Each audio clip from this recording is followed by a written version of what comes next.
Hello and welcome back to PGSN. I am Boston Harding here with Zane Grothy to bring you our coverage of the third and final game in the series of the Pleasant Grove Vikings going against the Westlake Mighty Thunder. And Pleasant Grove is in the lead with a 2-0, so they will win the series either way, regardless of the outcome of today's game. First game was 9-1. Second game was 15-0. Yeah. 8-1 the first game. 8-1. It was 8-1 first game, which Zane was unfortunately not there when C.J. Anderson hit a grand slam in the first inning, and then two more home runs, one from Mason Henry and one from R.J. Wilson. I'm still 100% convinced if there's no home runs this game, I might not come to a game. You're just bad luck at this point? It's just bad luck. I'm just bad luck. And then also on, I believe it was Wednesday's game that we unfortunately could not get a stream as we were very short-staffed, as only me and Zane run the stream and for that. That was a high-scoring game, too. Yeah, that was a 15-0 in the bottom of the fifth inning win for R.J. Wilson. Yeah. 2 games in a row from him. Do you think we're going to see a third today? I hope, and if there's not, I'm 100% convinced. As on the mound for the Mighty Thunder, we have number 9, Brent Smith. Right.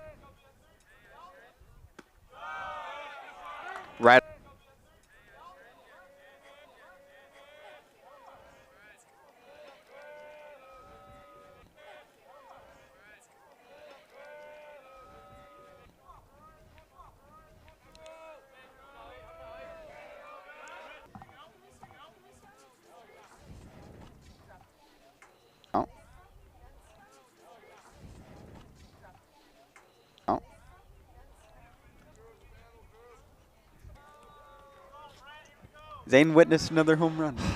I did. That's now I got to witness an R.J. Wilson home run. I think it was during the Skyridge series. It was the first home game, and I go, R.J., you gonna hit a home run? Years ago, on Tuesday, in the top of the first inning, just how it is right now, he did hit a grand inning. Just how it is right now, he did hit a grand to center field that's gonna drop. One hop to the fence. That's going to drop. One hop to the fence. Telling RJ. As you know, we've seen it in other. Cut that lead. We've really only seen that once, and that was in the Dixie Rock tournament. Yeah, against Arborview. Apologize for some connectivity issues as we are running low frames right now, and if you see any buff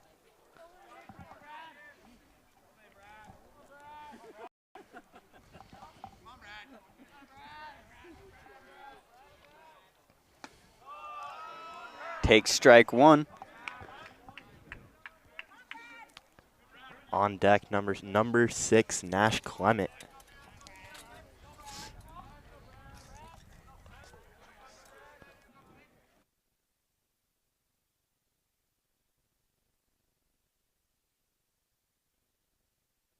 As Brad Farr takes strike number 2, 0-2 count now for Brad Farr.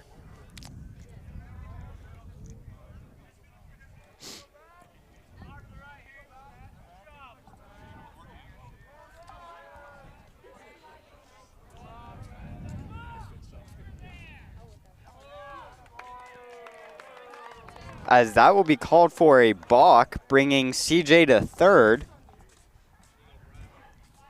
As pitcher Brent Smith having a little talk with the base umpire.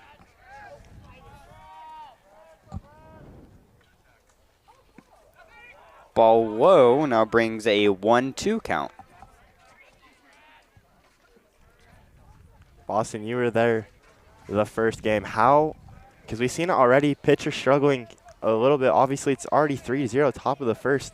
How has the pitching been for Westlake and PG? As in the first game on Tuesday, there was two pitchers for Westlake, and they started not so great, having two hit by pitches, or one hit by pitch and two walks in the first three batters, and then CJ came in and hit a grand slam. Yeah. But they didn't have the best start, but then it started to pick up, as we did see with Keaton Nordic like last week, how he didn't have the best starting performance, and then wow, my mind went blank As there. CJ Anderson tags up to bring in another run, 4-0, putting Nash Clement on first. Sorry, I had to talk over you, Boston. All good. My mind was going blank. Wow, I can't speak today. Blank for a second, as I was talking about Keaton Nordic, how he didn't have the best hitting or best pitching performance in the first inning, but then really came out and pitched the rest of the game phenomenally. And we kind of saw that from Westlake on Tuesday, as first inning, not their best pitching performance, but it started to pick up. And then when they pulled their pitcher, I believe in the fourth or fifth inning, it started to pick up a little bit more there and held Pleasant Grove to only 4 more runs the entire game and scoring one of their own. So it definitely picked up, but still wasn't enough to get the win that they needed. As Mason Henry, his hit to right field and caught for the second out for the Vikings. Picked off at first, throw not in time. As now up to bat, we have number 12, Noah Brady, who we did see on Tuesday in the later end of the game, as well as who is on deck, number 7, Ryder Huntsman. Nash Clement steals to second. Yeah, we haven't seen much of Ryder Huntsman. Have we seen him bat yet? I think we have. We did on Tuesday, or I Tuesday. did, when you weren't there. I believe he went 1 for 2. I could be I wrong. was going to say, because we've seen him pitch. Yeah, we did see him pitch once in the Dixie Rock tournament, as that is popped up. And it is dropped. That will bring in one more run as well as a single.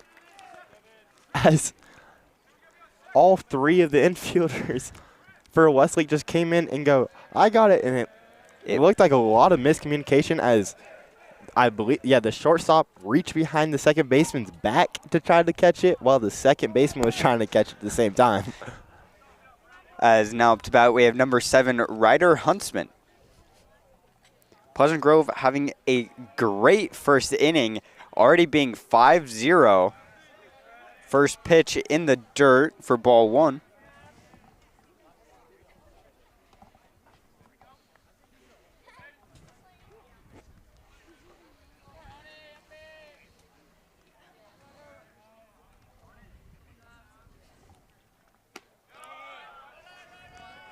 Ball just a little bit outside.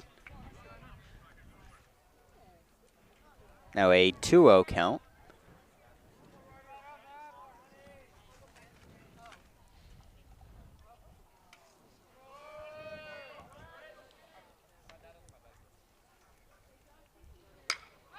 Cuts on that one, going into right field.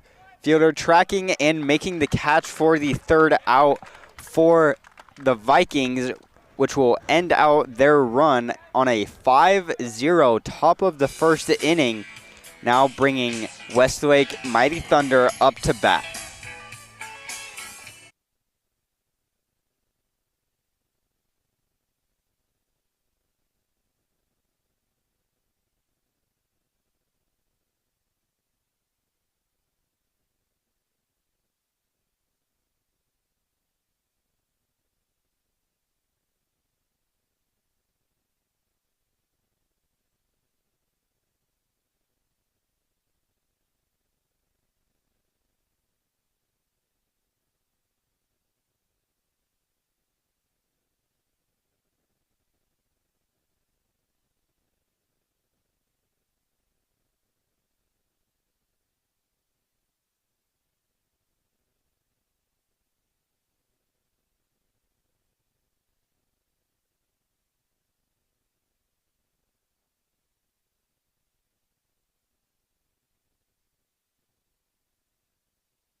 starting on the mound for the Vikings, we have Van Haney. And at the plate, number 3, Lincoln Wild. First pitch cut on a miss for strike 1.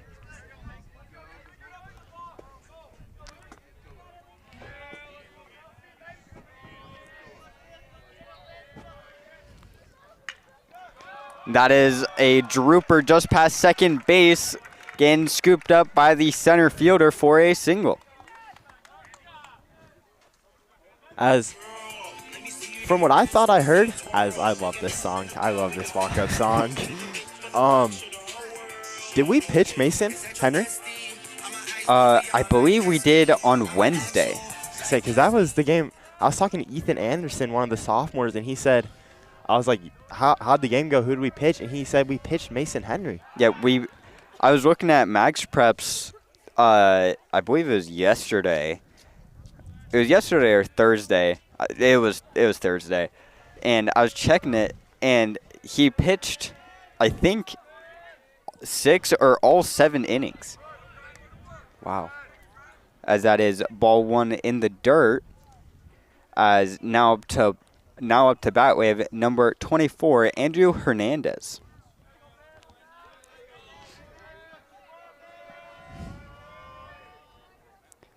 Second pitch takes a cut at that one. I think that went over the house.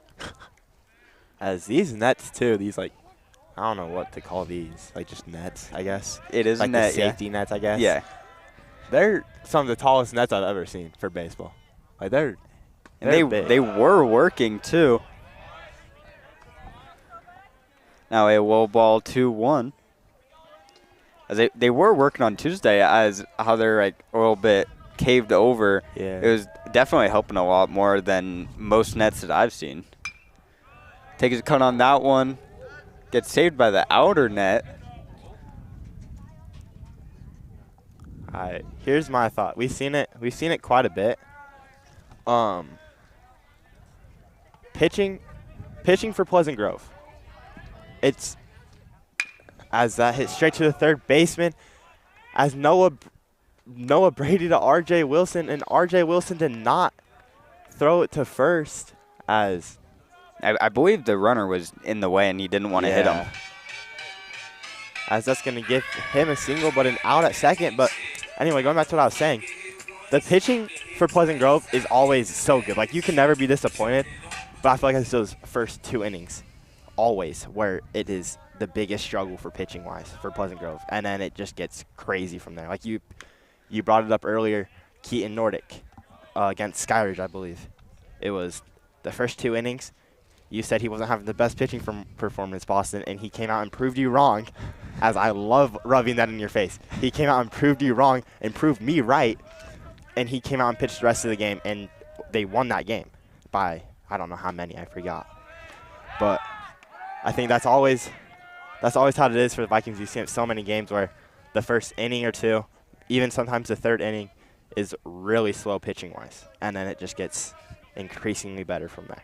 Yeah, I totally agree, and we've seen it from more people than just Keaton Nordic, that one game against Skyridge, as we saw it from multiple different people throughout the season, and that is safe at first. From this angle, it definitely looked like he was out, but not going to argue with the umps, as now there are base runners on first and second. As we're not going to argue with the umps, but Coach Henry is going to come out and argue with the umps. As with that single, that was from number 2, Tegan Adams. And now up to bat, I believe that was number 15, Cade Daniels.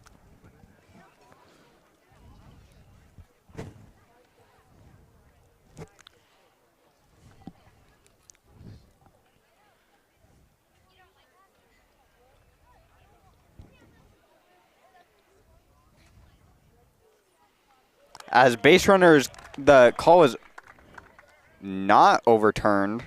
Said it was for a second.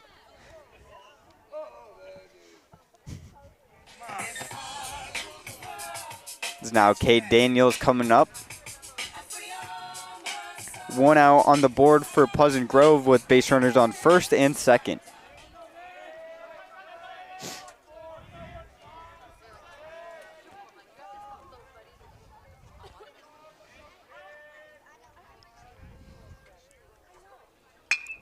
That is driven into left field. Diving play cannot make the catch. Throw to third. That gets past him.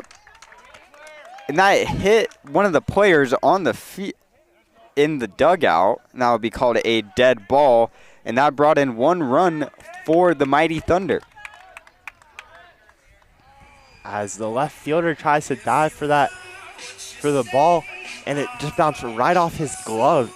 And then it was just kind of chaos from there. As that's going to put a runner on second. And like you said, put a run on the board for Westlake, cutting it down to 4. Now at the plate, number 19, Jason Bruck.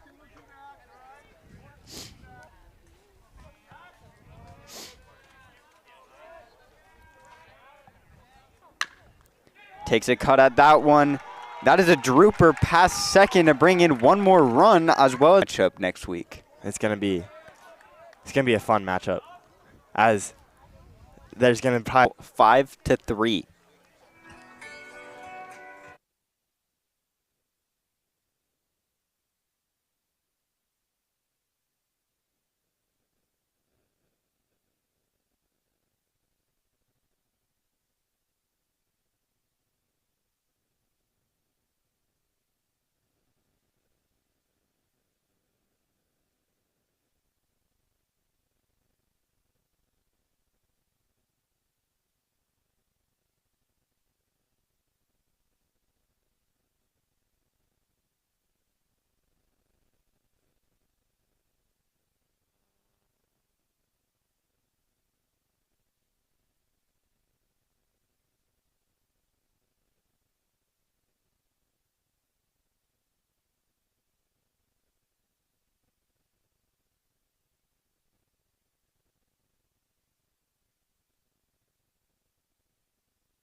Now starting the top of the second, Brent Smith, number 9, still on the mound. Now bringing up the top of the lineup for Pleasant Grove, Nash Bennett, number 11, up first.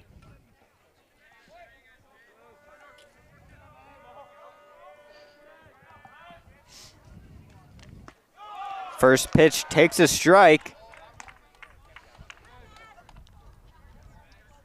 Pleasant Grove really looking to get a takeaway here and start scoring a lot more runs, as they did have a 5-0 lead in the top of the first, now having a 2-point lead, 5-3.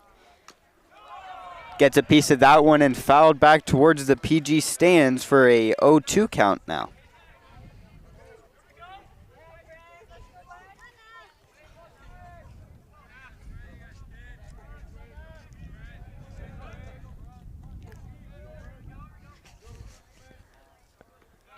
Wild pitch, now a 1-2 count.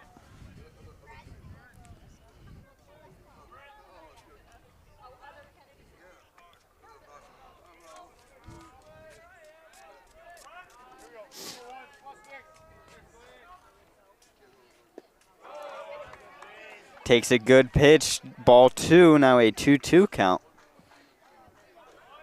As you know, Boston, I was the first game when CJ, RJ, and Mason all hit a home run, and absolute moonshot. As just talking about home runs, Nash Bennett, one more home run for Pleasant Grove. Let's take a replay at that. A 2-2 count, absolute moonshot to right field for a 1-run home run. now 6-3. As you were just talking about it, Nash Bennett. I think I'm good luck. 2 home runs in the top of the second now, just starting the top of the second. Drew Smith possibly looking to go back-to-back here, as last at bat did hit that 2-run home run to start it off. Let's see if he can work his magic again. First pitch, low and outside for ball 1. You know, I'll say what I was going to say earlier after this inning ends, because now I'm scared.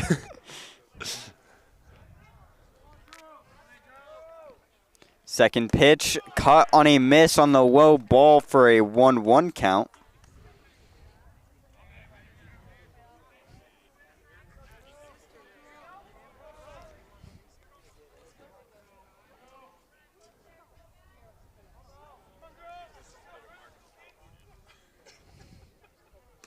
Pitch outside for ball number 2.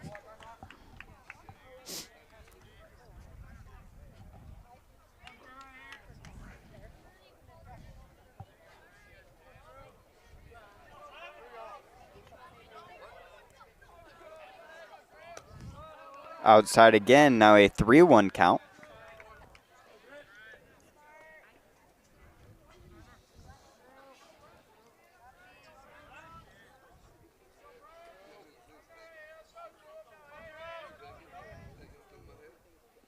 Wild pitch coming back towards us for ball 4, bringing Drew Smith to first base. You know, I'll go back to what I was saying just right now. I do not blame you. I was getting so mad at you. I was texting you saying, bro, put more energy into these home runs. These are the saddest home run calls I've ever seen. I know. I was so calm for them because they just didn't look like they were going out to me. Now that I'm here, I was here last year, so it's like, I don't know why I didn't just like kind of know. But now being here this year, you can't really tell if it's gone or not. Yeah. The only way you can really tell is if you look at the player who hit the ball and they're like pre-celebrating. Or if you just wait for the ball, or look at the fielder too. Yeah. As now at the plate, pickoff at first. Pickoff at first in time to get Drew Smith out, as he looked at the base umpire and the umpire already told him to sit down. As now Coach Henry doesn't agree with that call and is coming out to talk to the same umpire. This is the second time he's talked to him. As Drew Smith looked back at the ump and asked him, like, what happened, and the ump went and told him to sit down. As Coach Henry now walking back to third base.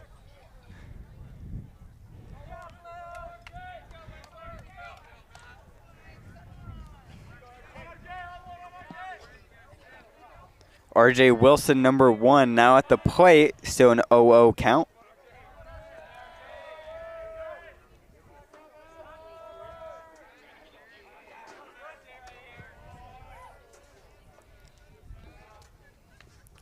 That is inside right on the kneecap, brings R.J. Wilson down.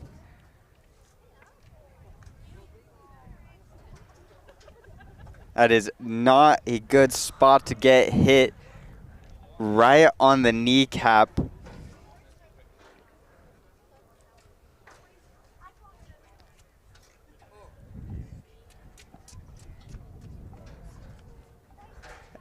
As now getting to his feet, as he will most likely now miss the rest of the game.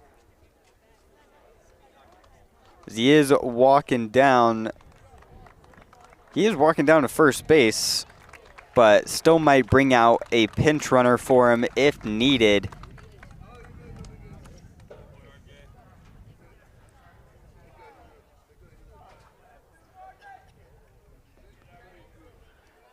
RJ deciding to stay in.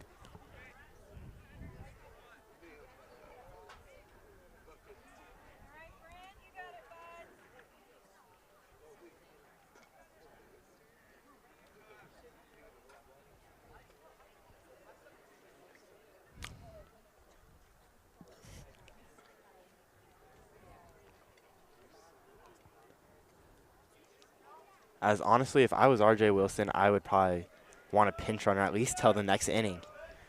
just that way you give your knee a little bit to rest. Especially being hit in the kneecap, that is not. That is not a good spot. Especially when you're going to have to be running. As the head, I believe that was the head coach for Westlake coming out to talk to his pitcher, maybe switching him out already.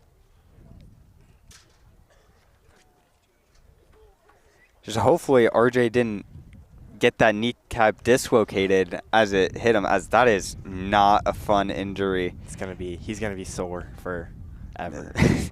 Rest of his life. He's going to be like 80 someday. He's going to be like, bro, I'm still sore from when I got hit in the kneecap, bro. I'm sorry. I shouldn't be laughing at him being hurt, but I know RJ. RJ will probably I guarantee he'll come into coach's class. Everyone will be in there and he'll go, bro, look at this bruise, bro. As RJ still trying to walk it off a little bit, but deciding to stay in the game. As now coming to the plate, number 22, CJ Anderson, and Westlake deciding to keep their pitcher in, keeping Brent Smith in.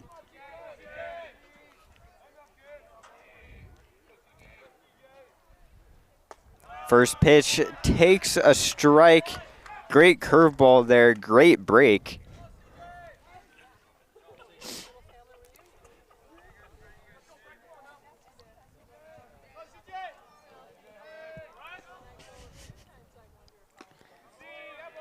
Tries for another curveball. That one was high for ball one.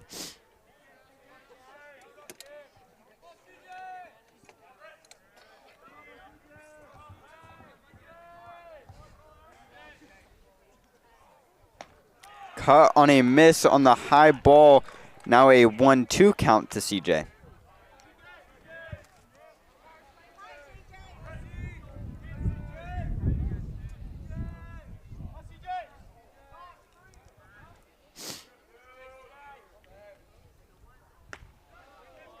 Ball outside, now a even 2-2.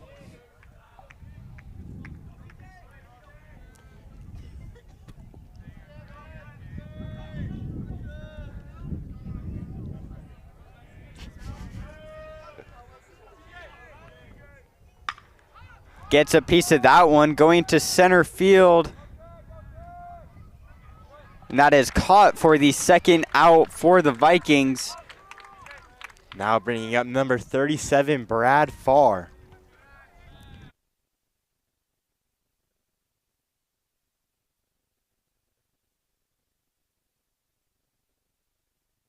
As Brad Farr gave me one of the best calls I've ever had.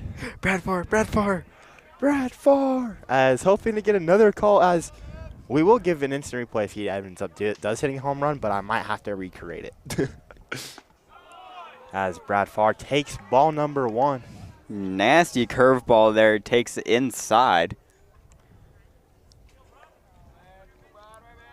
Brent Smith really showing that he likes that curveball, throwing it in 3 of the last 5 pitches. Brad Farr going to the left. Will that stay fair? No, it won't. And that one hops to the fence, almost there. Ooh, I'm so happy. I'm like, Zane was one that I thought it was going to be over, and at the same time, I might have been a little sad just because I wasn't going Brad Farr. Brad Farr, Brad Farr, Brad Farr. Best call of my life. Best call. Now a 1-1 count to Brad. On deck number 6, Nash Clement.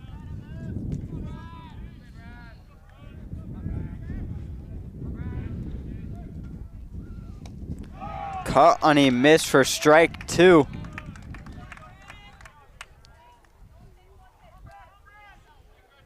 1-2 count for Brad.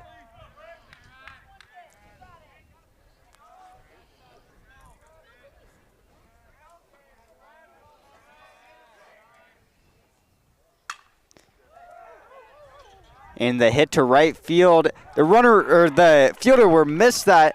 Coach telling RJ to come in. Can he make it in time? And yes, he will, to bring the score 7-3 with a double from Brad Farr.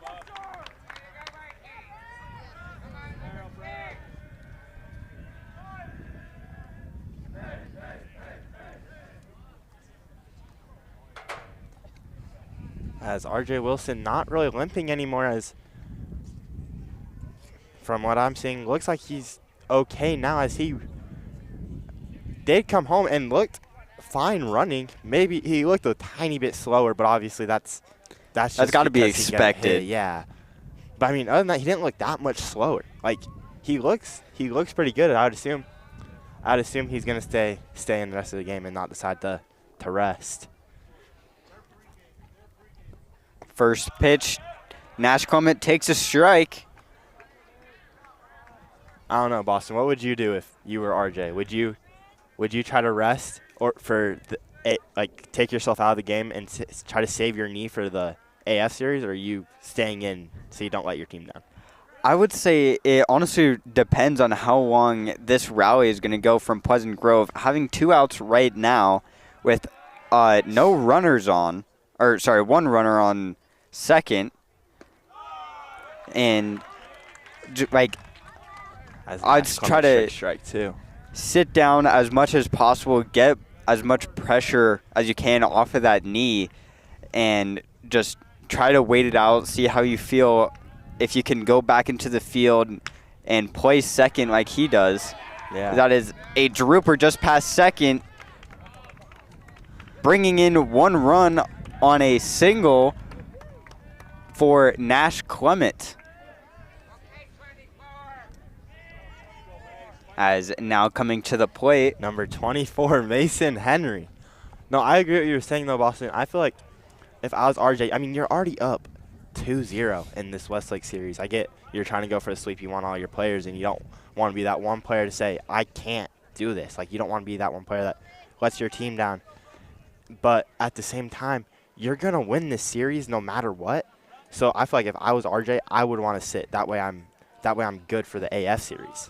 I agree, but with him already looking that good after like 5 minutes while standing on base, taking maybe just even 1 inning on the bench, I feel like he would be up to be able to play the rest of this game and then have the rest of the week until Tuesday. I believe it's on Tuesday for the first AF game, and have that time to help recover then and be 100% to ball out on AF. Yeah, I don't know. It's a hard decision, but I mean, obviously not for RJ staying in the game. As Nash Clement stealing, as that is popped up, shortstop calling. Same with center field. Center field makes the catch for the 3rd out for the Vikings. As Mason Henry being 0 for 2 in the first 2 innings with 2 flyouts. Maybe I'm just bad luck for Mason, as he did hit a home run like 1 game I didn't go to. But I know Mason Henry. I know he'll for sure show up, and it's still early in this game. It's only the 2nd inning. As we do see R.J. Wilson come out for the bottom of the 2nd, a big limp on him, walking or running out to second base. As he is fielding with 1 foot, he's hopping over.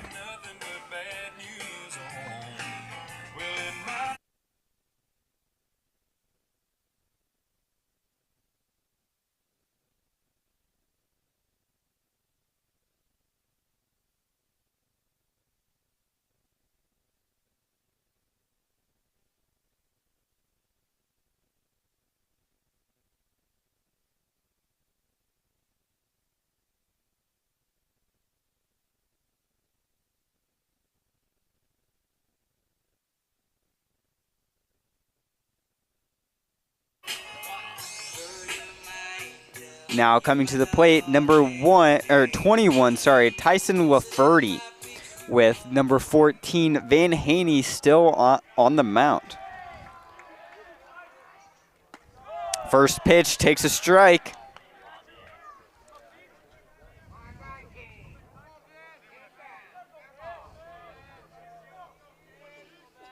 Second pitch cut on a miss for strike 2.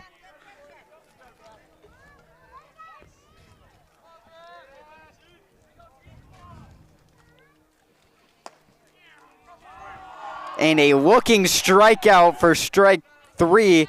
First batter for Van Haney gets him looking for out number 1. As this is what we were saying earlier, Zane, how like the first and second innings are really just warm-ups. Yeah. And now we're seeing Van Haney have a 3-pitch strikeout.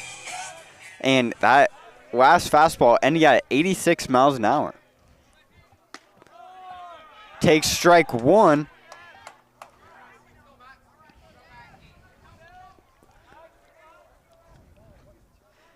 Second pitch caught on a miss for strike 2. And at the plate now, we have number 22, Max Loveless, who we did see pitch in the first game.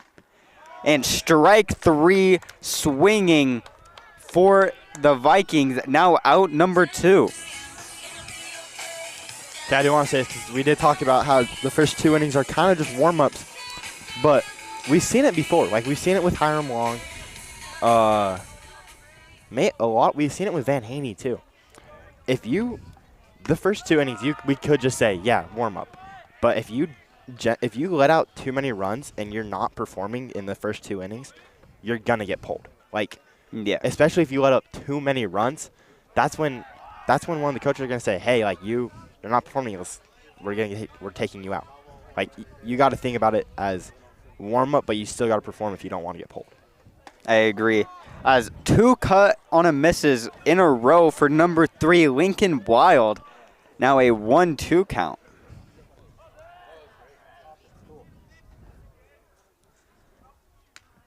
As that gets past Brad Farr at catcher now instead of Cale Dunn.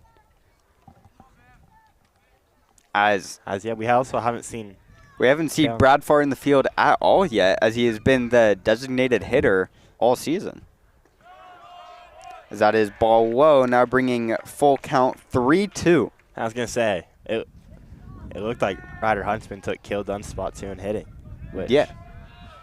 I don't know. Ryder Huntsman's a freshman, right? Yes, he is. As that is hit, unable to get caught on the line drive. As that will be a single for Lincoln Wild. As makes me wonder if the coaches are just deciding to play Ryder Huntsman because they're already up 2-0 and have nothing really to lose other than the 5-0. Other than, the 5-0. But it makes me wonder if it's just one of the coaches' decisions where they're like, hey, we're already up 2-0. Let's just put in let's put in Ryder Huntsman. Let's give him a little playing time. Yeah, see what he can do. On the cut on a miss for strike 1. Or if it's when we didn't go, if Cale Dunn got hurt. Yeah. We didn't see it. Generally one of those 2 options. And to be honest, I guess we'll never know. As Van Haney was literally 1 pitch away from a immaculate inning, which is honestly one of the rarest things in baseball, as that is caught for out number 3. As Van Haney got the first 2 batters out on 3 strikes. 3 pitches, 3 strikes for 2 batters.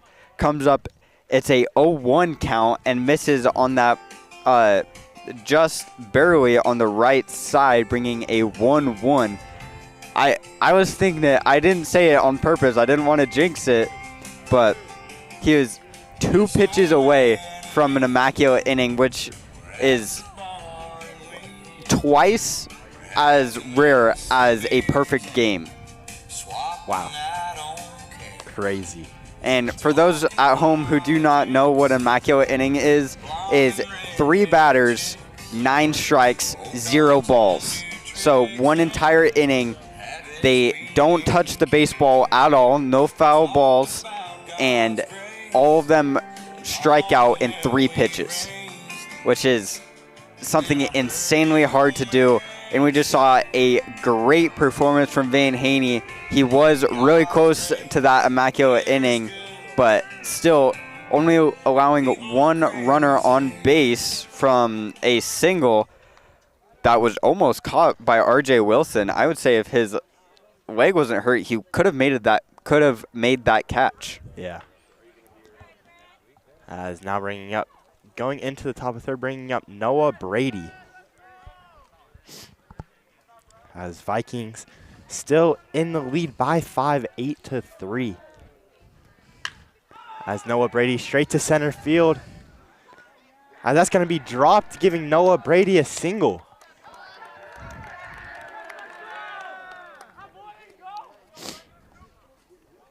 Now bringing up the freshman, Ryder Huntsman, number 7.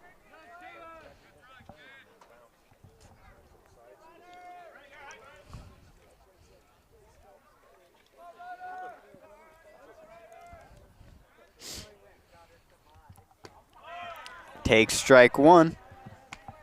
You know, total side note, if I'm Ryder Huntsman, I'm getting varsity playing time as a freshman. I'm bragging. I'm bragging telling everyone 24/7 at school. Everyone will know it. Throw back to first, not in time. As Brent Smith, number 9 on Westlake, has a great pickoff move, almost getting Noah Brady there and getting Drew Smith earlier, which is just, we don't see many pickoffs that are successful in high school. Yeah. I do want to say, we didn't talk about it. Do you think Drew Smith was safe when they picked him off, or do you think he was out? I think it was close. If he did kind of jump, and they got him mid-air, so I'd say he was out, but it was very close. If he didn't jump and he stayed lower, he would have been safe 100%, but only because he jumped and they tagged him mid-air when he was higher. That's the reason he was out. And really the only reason he jumped is because he was so far off the bag, too. He couldn't have just slid. That's the only reason he jumped. Yeah.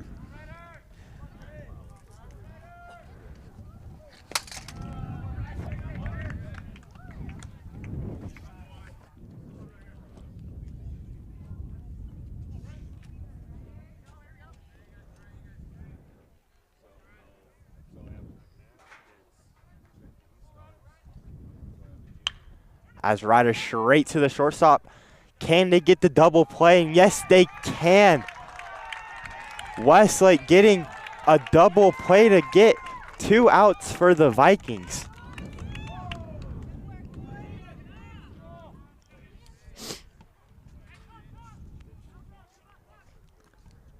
As now bringing up the top of the lineup, Nash Bennett.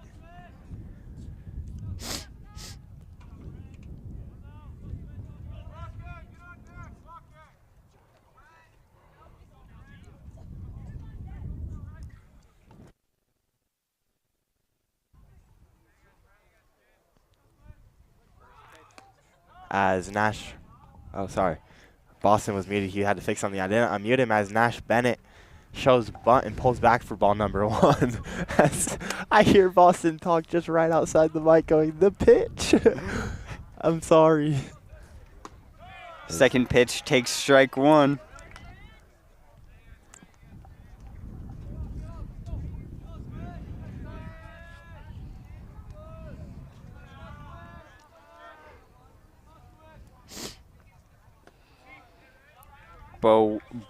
Wow, ball low and outside. I mixed ball and low.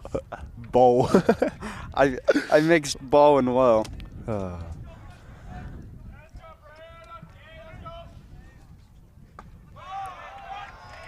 Good curveball there, breaks down into the zone. Now a 2-2 count. I'll never get that in my head now. Bowl. Bowl low.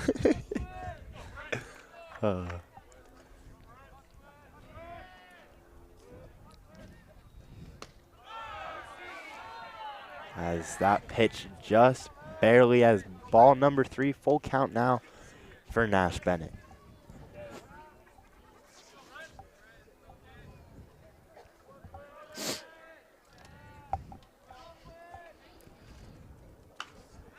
That one is fouled back.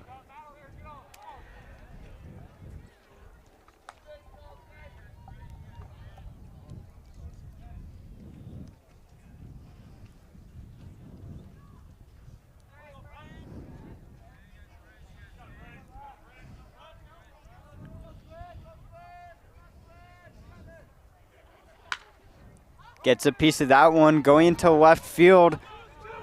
Getting tracked and drops. And that will be a double for Nash Bennett. As Westlake outfield has struggled this entire game. Like I don't want to say they've done nothing but bad, because that's not true. Like they've had good catches, but a lot of it has been Westlake outfield just struggling, as we've seen it multiple times where they think the ball's going one way and it goes the other and it drops. I think that is honestly mostly because of the wind that we're having today. It's not crazy strong, but it's still definitely strong enough to make a difference on that ball midair. That was low ball one. Got it that time. Yeah, that was your payback for me leaving you unmuted. Now I kind of want to mute you again.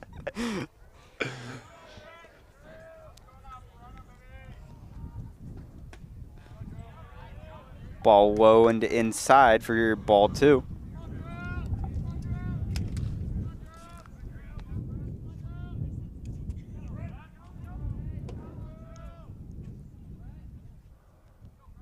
(2-0) count now for Drew Smith, as the check on Nash Bennett not in time.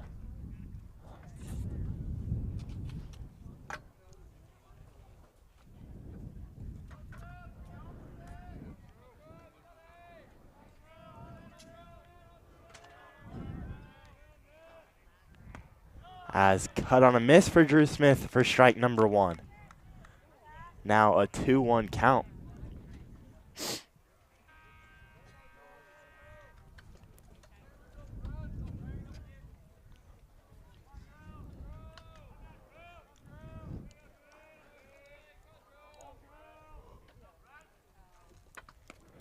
As that pitch gets past the catcher, or not past the catcher, out of the catcher's glove for ball 3 for Drew Smith.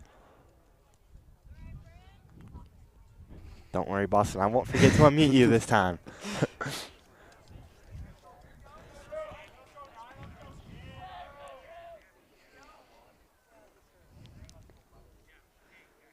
Throw outside for ball 4 for Drew Smith. Now base runners on first and second. As we have Vake Wolfgram? As RJ was supposed to be up to bat, and another freshman, Vake Wolfgram. RJ's not happy with that, as he went back, he had his bat and he slammed it. Like he just walked back to the dugout and slammed his bat, as he is not happy that he just got taken out for another freshman. Now 2 freshmen in the lineup. Takes ball 1, first pitch. My question is why? Yeah, why did RJ not know about that? Because he was visibly angry with getting switched out with Vake, who, I honestly, have we seen him in a game yet? Yeah, we saw him in St. George. He hit it straight to center field and it was caught. It was his first at bat. It was the second game, I believe, when he went up, he swung the bat to center field and it was caught. Now a 1-1 count. That is inside and low. I'm sorry, I still want to know why. Like, generally, the only thing that I'm thinking of is why. Like, I get maybe his knee, but RJ was showing that wasn't a problem, as he still ran to home when he got hurt, and he was playing second base. Yeah, even with some visible strain on his way to second as well as fielding, he still made it happen. As I believe Coach Henry just doesn't want that strain on his lead knee with the load step that they take when they're getting ready to hit. I just don't think he wants that stress on his lead knee, and wants him super healthy for the AF and Lone Peak the week after. Which is so reasonable. Like, you can't even get mad at any of the coaches for making that decision, as, yeah, it's good on the coaches. Like, that's actually really good coaching. I want to say one of your best players on the team as Vake gets walked, making bases loaded for C.J. Anderson. But maybe we saw a grand slam from C.J. Anderson on Tuesday. Was it Tuesday? Yeah, it was Tuesday. On Tuesday, he could do it again. But anyway, I feel like RJ didn't know about it. That's the only thing that Doesn't make sense. Is why did I get the coaches, like, that's really good coaching, like saving one of your best players, I feel like, for AF series, which is going to be the hardest series we play. But why didn't he know about it? Because you could tell he didn't know about it as he was there. He's swinging, getting ready. He's walking up, and Vake came up right past him. And RJ walked back and slammed his bat. Takes strike one. Nice curveball there.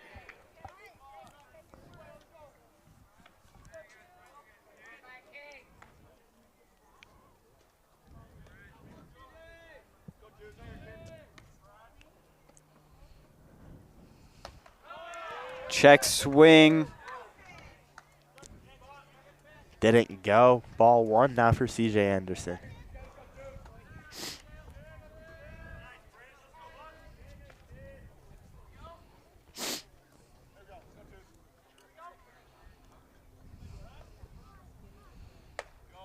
Ball high, now a 2-1 count.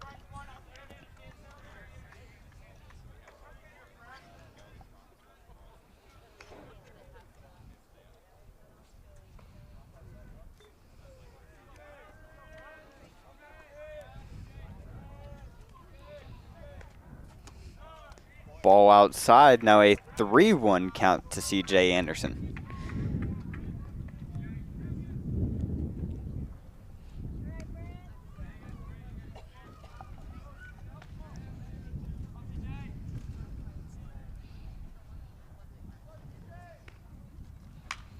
Takes a cut on that one, going over the net.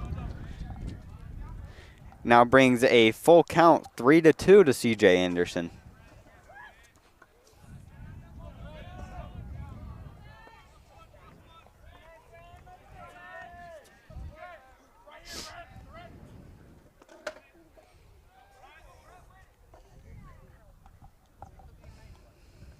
And the pitch gets a piece of that one, fouled off.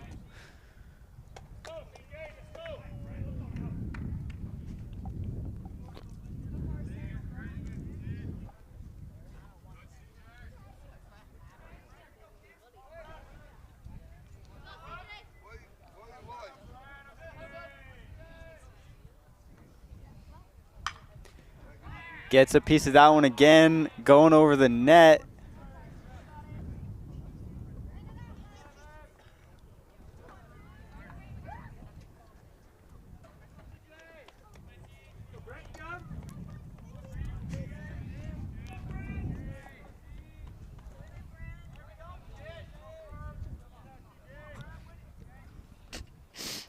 Pitcher steps off for a second.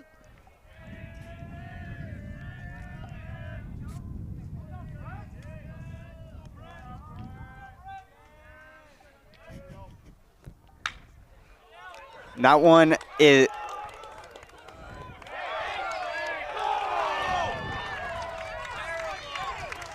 base umpire will call him out at first.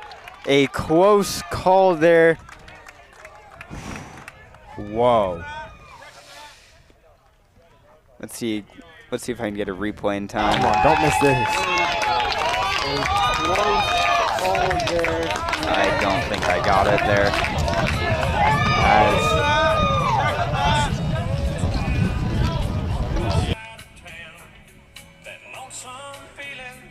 Pleasant Grove still in the lead, 8-3, as we now go into the bottom of the third inning, ending out the top on a somewhat controversial call there. Base umpire not having the best visibility in the spot that he was at. From here, it definitely looked like CJ was safe at first, but yeah, we'll take what the umpires call. Pleasant Grove making changes. RJ Wilson, we saw frustrated, got taken out for Vake. Van Haney got taken out for Hiram Long, which Hiram Wong's a good pitcher, don't get me wrong. But Van Haney was on a roll. Like a really good roll. Yeah, and Van Haney was doing amazing. Here's my thing. I don't want Coach Henry to get mad at me because I know Coach Henry listens to this sometimes. So, Coach, any of the coaches, I'm sorry. But I don't know if I'm not a coach. So I'm just saying like what I see. I don't know if it's the smartest idea to take all these players out because, I mean, yeah, you're up 8-3 going into the bottom of the third. But it's still only the bottom of the third, and Westlake could make a comeback if Pleasant Grove starts playing bad. Yeah. And can we pull up a Pleasant Grove roster and see who number 27 is? Davey Staffieri. I am sorry. As he didn't have a jersey because he is a sophomore. Plays sophomore, and I think he plays sophomore JV and dresses varsity, as I believe this is Davey's first varsity appearance. Yeah, as taking RJ's spot at second base. Caught on a miss for the first pitch. As up to the plate, we have number 2, Tegan Adams, who is one of this team's best, one of the best hitters on this team, as that one is in the dirt for ball 1. As Hiram Wong, if we've seen it before where he gets put in and gets taken out an inning or two later. Yeah. And it makes me wonder who would replace him right now. I've talked to Ethan Anderson, one of the sophomores. I've talked to some other sophomores. I've talked to some JV players, some varsity players. Maddox Webb is a good pitcher. We haven't seen much of him. We saw him a little bit in St. George against Arborview to close the game out, and he closed it out good. But he did almost lose the lead from, what was it, 6-1, and then brought it 5-1, giving up 4 runs. Webb. We had Keaton Nordic pitching, and we pulled Keaton, put C.J. Anderson in, okay. and C.J. Anderson allowed those runs, and then we put in Maddox Webb to close the game out. Okay. I forgot. That was a while ago. You're good. But, ooh, batter step back, called for a looking strikeout. Out number 1 for the Thunder. Now bringing up number 15, Cade Daniels, as Tegan Adams number 2, and now Cade Daniels, as well as the next batter. No, it's not Gage Hartle. It's as that pitch going straight to Hiram Wong. Hiram Wong's going to toss it to Mason Henry for out number 1. Let's see, number 24, Andrew Hernandez, being the best 3 batters on this team, leading the team in almost every hitting stat. As I was talking about this on Tuesday, as I do not have updated stats written down right now. I can look at them in just a minute, but these are the best 3 batters on the team, and Hiram's got 2 of the 3 out so far, with the third one up to bat in an 0-1 count. Yeah.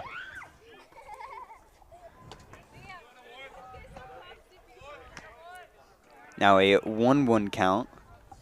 So if Hiram Wong can get the third out here, that would be huge for Pleasant Grove, keeping Westlake's 3 best batters from doing anything, as that ball gets away from Brad Farr. Now a 2-1 count.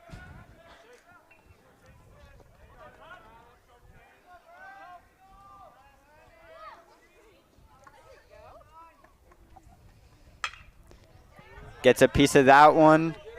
Going straight to Drew Smith, and the throw is in time for out number 3 for Westlake. Now bringing the top of the 4th with the Vikings up to bat. You know, we saw that pitch was a little high, or that would have been high if, say Drew Smith was playing first, and that was thrown to Drew Smith. I'm sorry, this is so off topic, but Mason Henry being 8. 6'8", 6'7", 6'8", he can jump. If it is high, he can reach. He can just go. Don't worry, bro. I'm here, and just catch it. It's yeah. it's so being easy 6'8", as a first baseman is definitely great because you can have that reach, you can have the stretch, especially if you're flexible. You can really get that stretch out with your lead leg, and how we saw there, how he can get that high ball with like anyone else on the team. Basically, anyone else on the team wouldn't really be able to get that. Yeah, and honestly, the only thing about being tall in baseball is playing the defensive side, infield or outfield. When you're 6'8" as Mason Henry and you're batting, it is no help, not a single bit. Well, I mean, you definitely do have a lot more power, especially on the lower balls with how you can reach down and really drive them up. Strike zone is bigger. Your strike zone is so much bigger. That's why I say it's not really, it doesn't help you as your strike zone's bigger. You might have more power, but your strike zone's bigger. So if you look at the ball and you're like, oh, that's a ball. Yeah, remember, he's 6'8". That's going to be probably a strike. Yeah.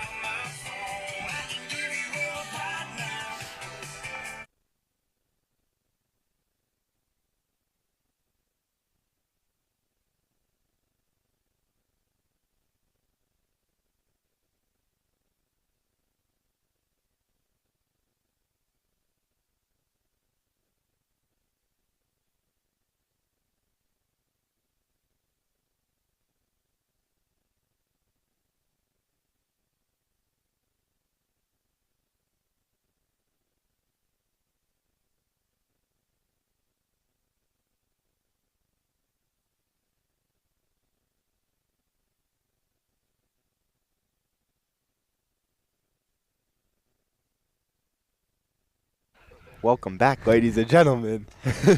Starting the top of the fourth inning, Brad Farr, number 37, will be the leadoff hitter, who will be followed by number 6, Nash Clement. As I believe there's a new pitcher on the mound, number 8, Easton Barlow. Unless I might have just saw the number wrong.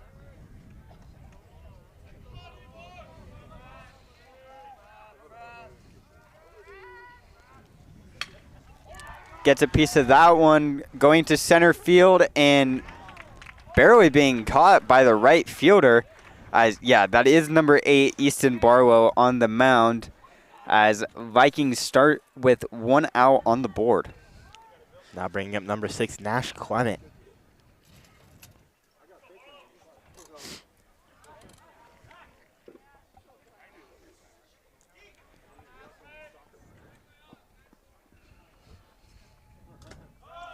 Takes strike 1. Okay. I'm just going to kind of say what, I think. Why? As there's kids riding scooters, I don't want to, accidentally run into them. But is that pitched low for ball 1? Why put in, I get maybe they're better, but why put in freshmen over, a sophomore player or a JV player who has probably more experience and probably a little bit stronger? Maybe I get Vake, because Vake is Tua Wolfgram's brother. He just has those genes where he's just good. He's just born good because he's Tua. Because he has the Wolfgram genes. Yeah, he has Tua genes. But why? Why put in a freshman over when you have sophomore JV players who are probably more experienced and probably a little better? Why? Yeah. Why?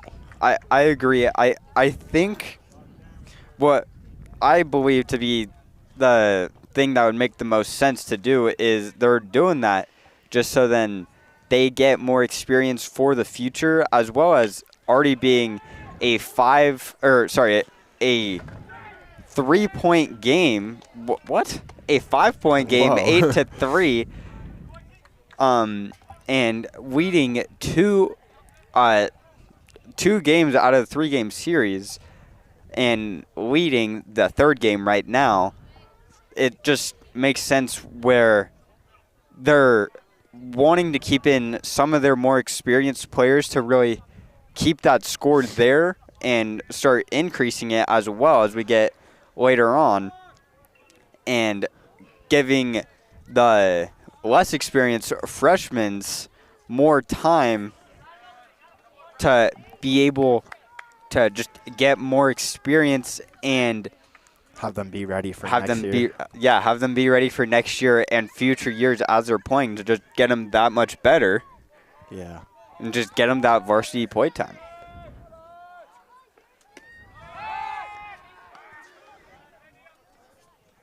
As I believe that was called strike one for Mason Henry, now a 1-1 count.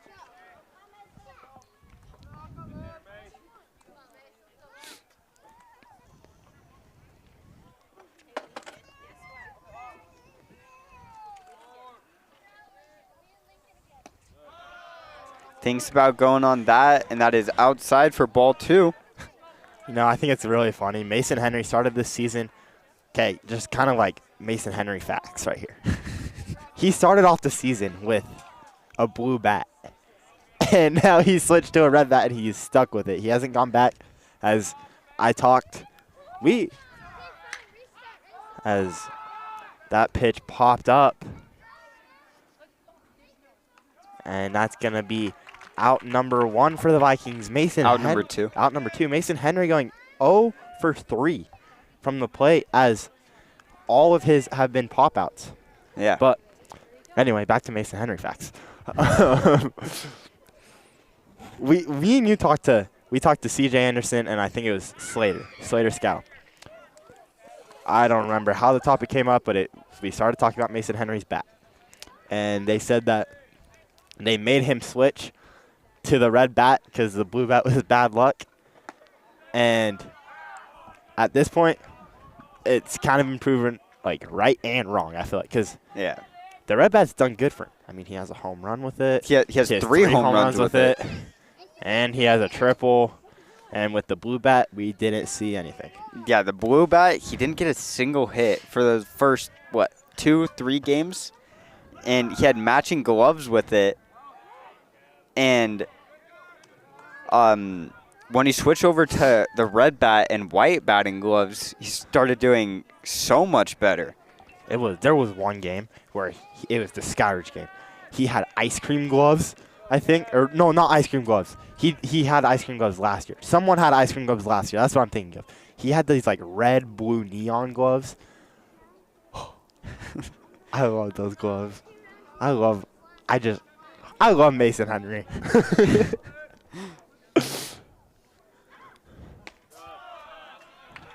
Takes strike 2. Now a 1-2 count to Noah Brady.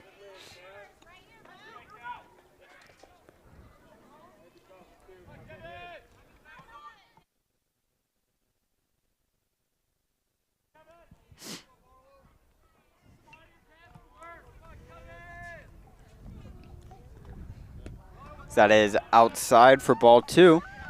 Now a 2-2 count for Noah.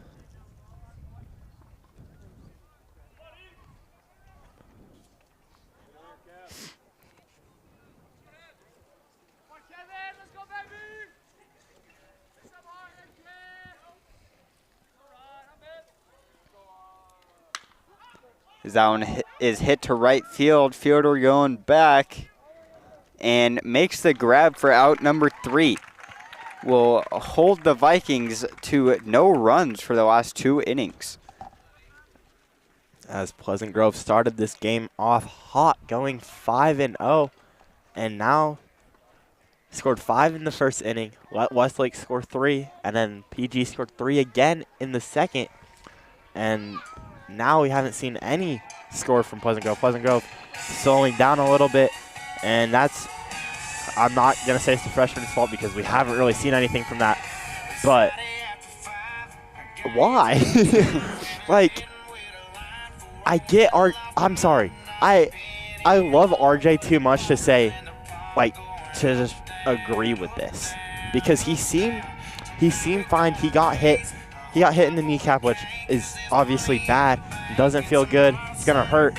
But he ran the bases still played outfield that inning, and then got pulled without getting pulled, which I think is not the coolest move, especially not telling him is where I'm at. Like, I feel like if you're like, all right, let's pull him, make sure he knows so he doesn't go out and start warming up and then have someone else just run right past it.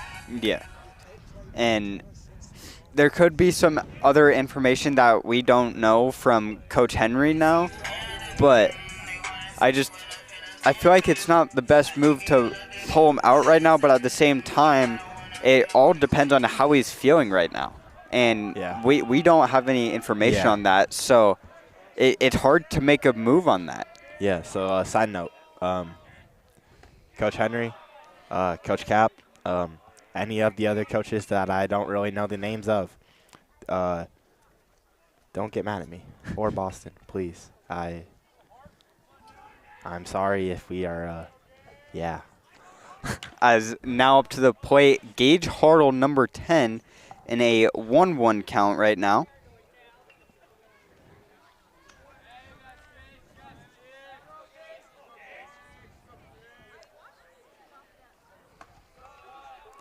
Now a 2-1 with that high end inside.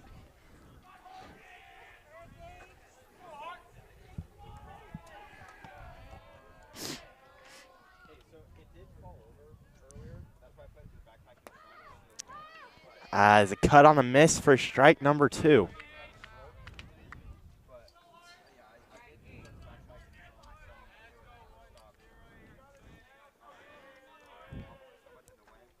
As Hiram, a wild pitch right above the batter's head, making the batter have to duck to make it a full count.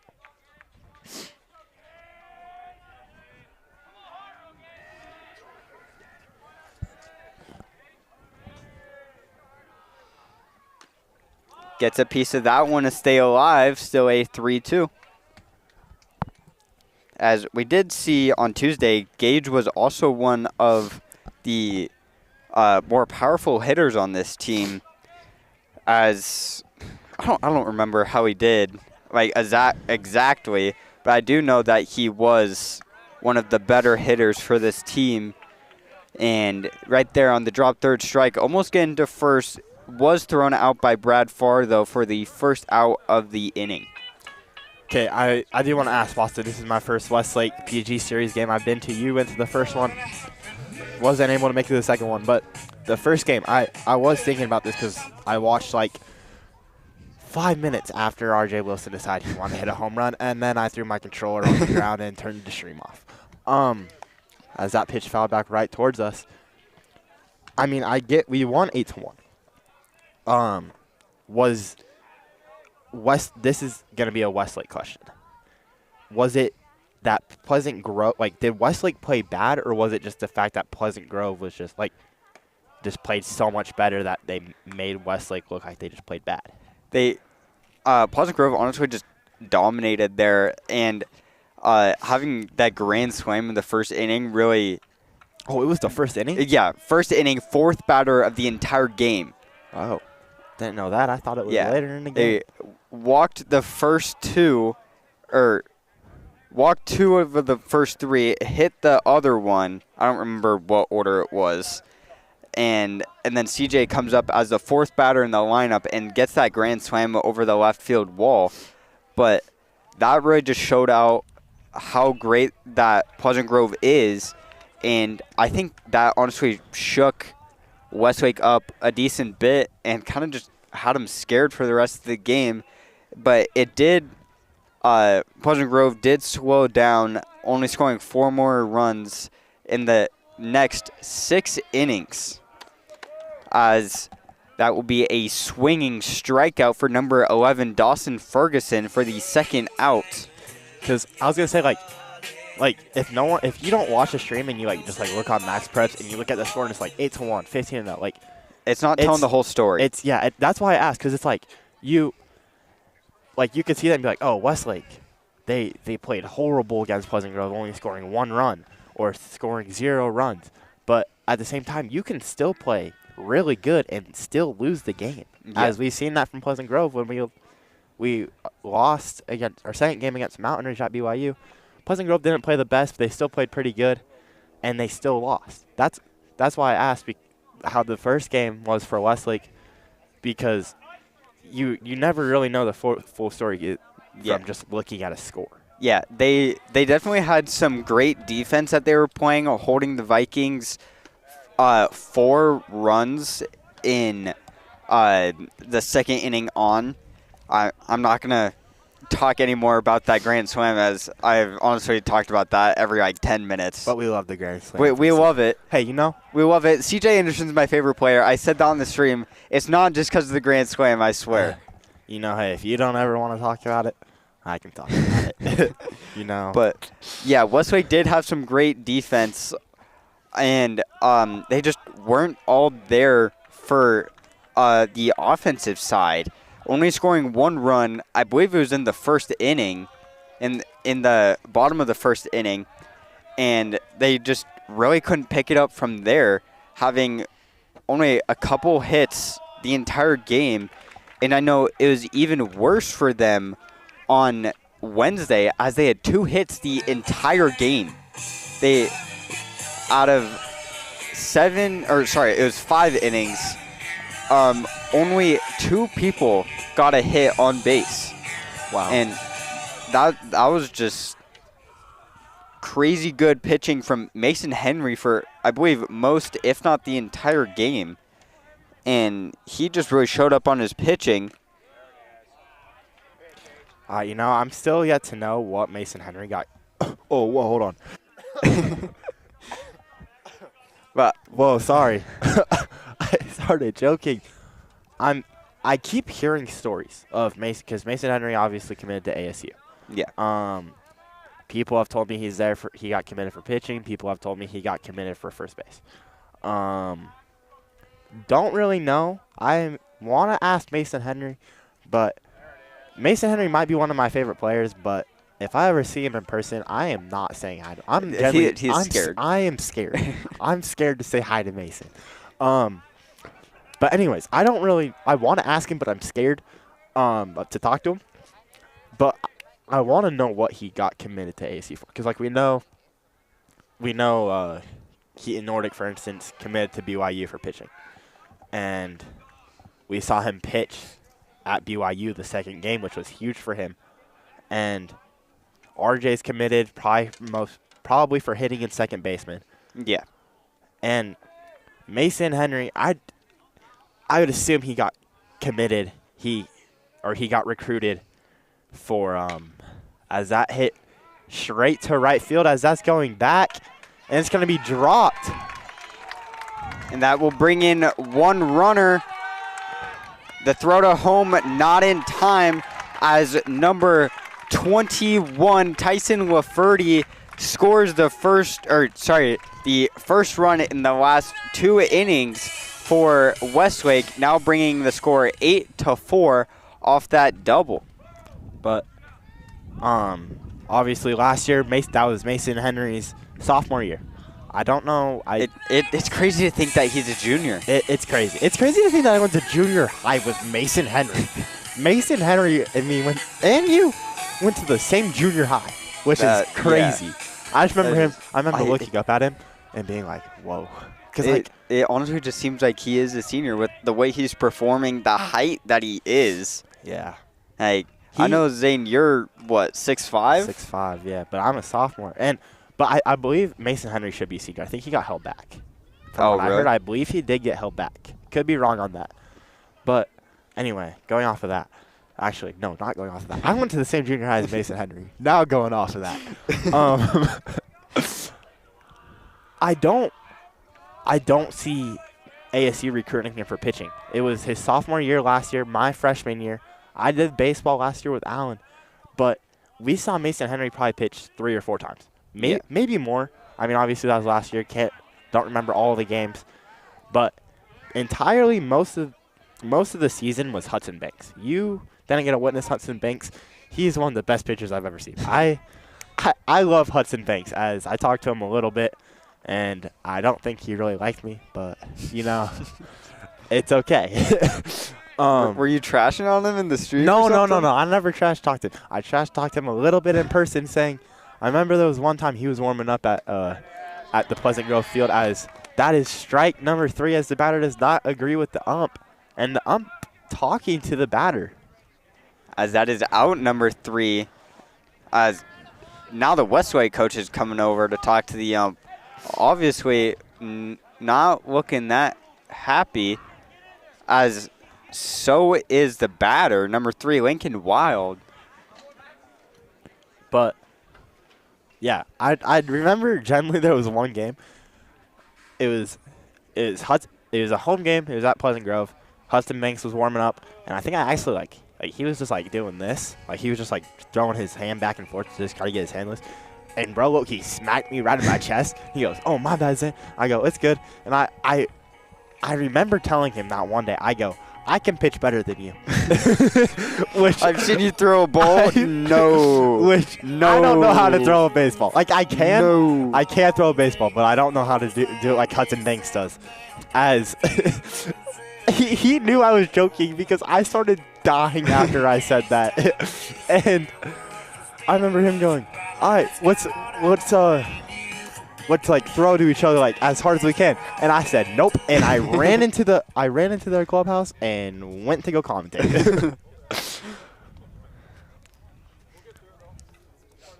Now starting the top of the 5th inning, Vikings in the lead by 4. The lead batter being number 7, Ryder Huntsman, one of the 2 freshmen in the current lineup.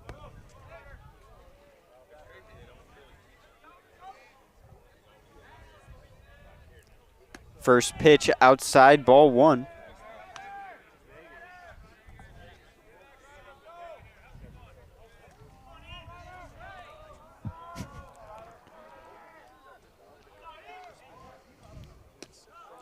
Outside, ball 2. As Westlake only down 8-4. Pleasant Grove obviously still having the lead, top of the 5th inning.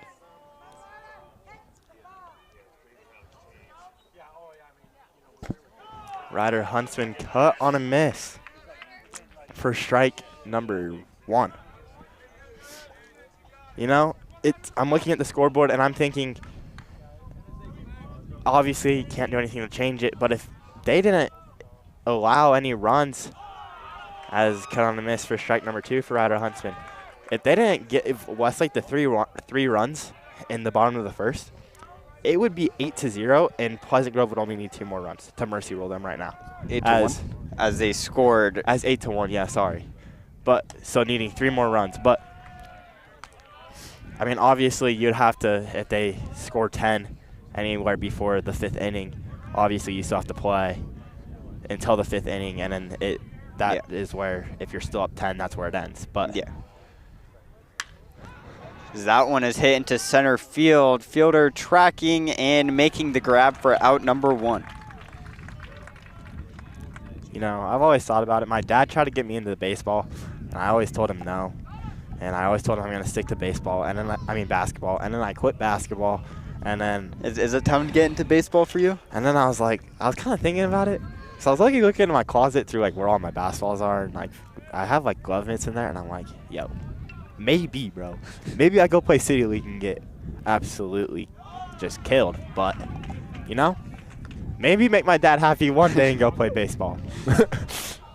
As now starting starting at the top of the lineup, number 11, Nash Bennett, takes a strike. First pitch, gets a piece of the second one, and the throw is getting past the pitcher. Nash Bennett safe at first base.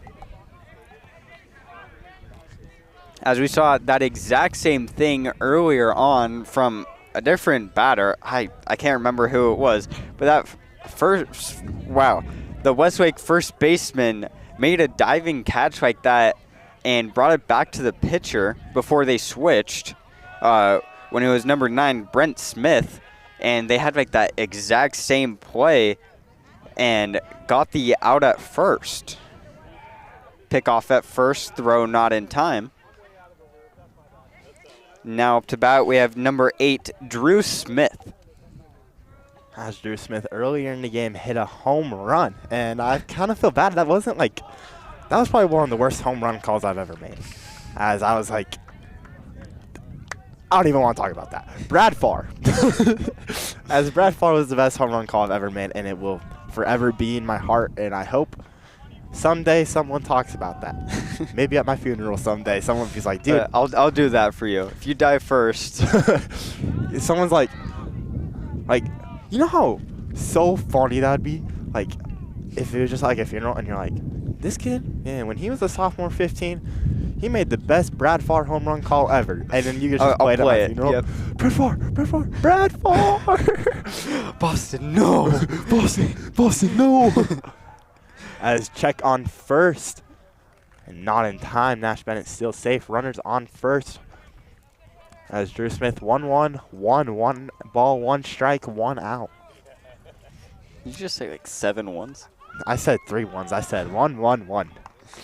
Ball 2 outside. Now a 2-1 count. Just in case you didn't know. 1-1-1. That is 3 ones. 7 ones would be like whoa. Like that, like yeah. just in case. I thought you were better at math than me, but you know.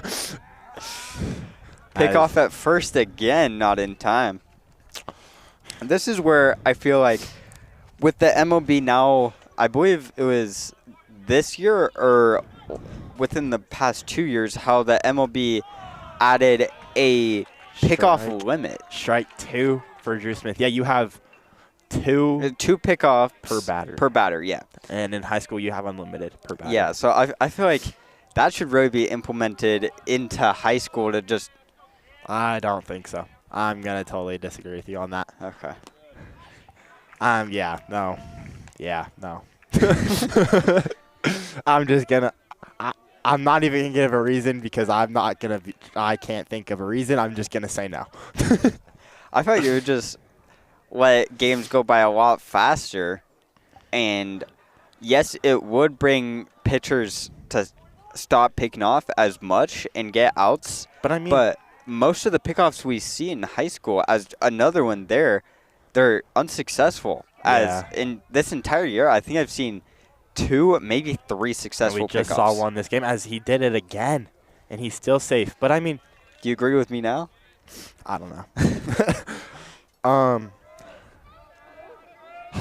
As it kind of just wears out the pitcher from just the repeated throws, and then plus the pitches as well. Yeah, I don't think they should add it in high school, especially because it's never been a rule in high school, and I think if they were to add it, it would have been added a long time ago. Because MLB's had it for a little bit now. I don't know how long they've had it for. I feel like it's been quite a while though. I think if they were to add it, they add it now. And another freshman, Davey Staffieri, the player who took over R.J. Wilson's spot. That was or Vake. Vake. Davey Staffieri took the second base from R.J. Yeah, Vake but took batting, and now it seems like Davey is still taking R.J.'s spot in the batting lineup as well. First pitch that goes off his helmet.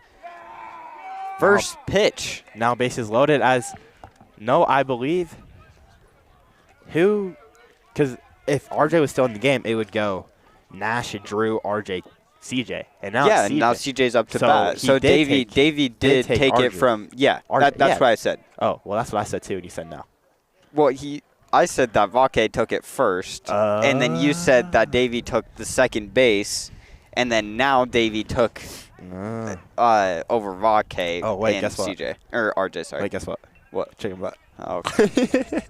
Now CJ Anderson up to bat with bases loaded. CJ Anderson. I didn't think you would hit me with that on stream. Yep. As CJ Anderson didn't see it yet this game, saw it the first game. Well, you saw it. I witnessed it and cried.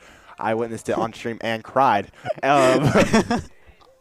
CJ Anderson he could hit a grand slam, and he's going to foul that one back as hey, it was a 1-1 count when he hit it. You know, I'm still mad that I didn't go to that game. I can't tell you. I turned off the stream 3 times, and every time I turned off the stream, it went CJ, RJ, and Mason, or CJ, Mason, and RJ. As down is popped up into foul territory, almost going into the Westlake stands. Yeah, and then I saw Mason hit it, and then I just kind of cried. And then I watched RJ hit it, and guess what I did? Cried. I threw my controller, went on my couch, cried, and went to sleep. Went to sleep. It was like 6. It was early. It was kind of early. It was the night, and I fell asleep. Ball outside, now a 2-2 count. Like you know Okay. how when you like sad, like you just like cry yourself to sleep sometimes. Like have you ever had that? I cried myself to sleep. I was All so right, sad. back to the game, Zane. Back to the game. As that is driven into C.J. right field, Anderson. C.J. Anderson. C.J. Anderson, grand slam. C.J. Anderson. I got that replay. As that is driven into C.J. Anderson in the last 3 games, 2 grand slams. This is why he's my favorite player. That is C.J. Anderson, dude. Pleasant Grove now only needing 2 runs to get the mercy roll and then hold them at the bottom of the 5th to end it out, as now coming up number 37, Brad Farr. Hey, maybe I'm good luck. I talked about it. maybe You said yeah. you weren't going to talk about it, and I said I would talk about it. I talked about it, and look what he did. Because I talked about it for the first 20 minutes of the stream. Well, did he hit a grand slam? No. Did I talk about it and he hit a grand slam? Yeah. I still talked about it. But As Brad Farr takes strike 1 down the middle.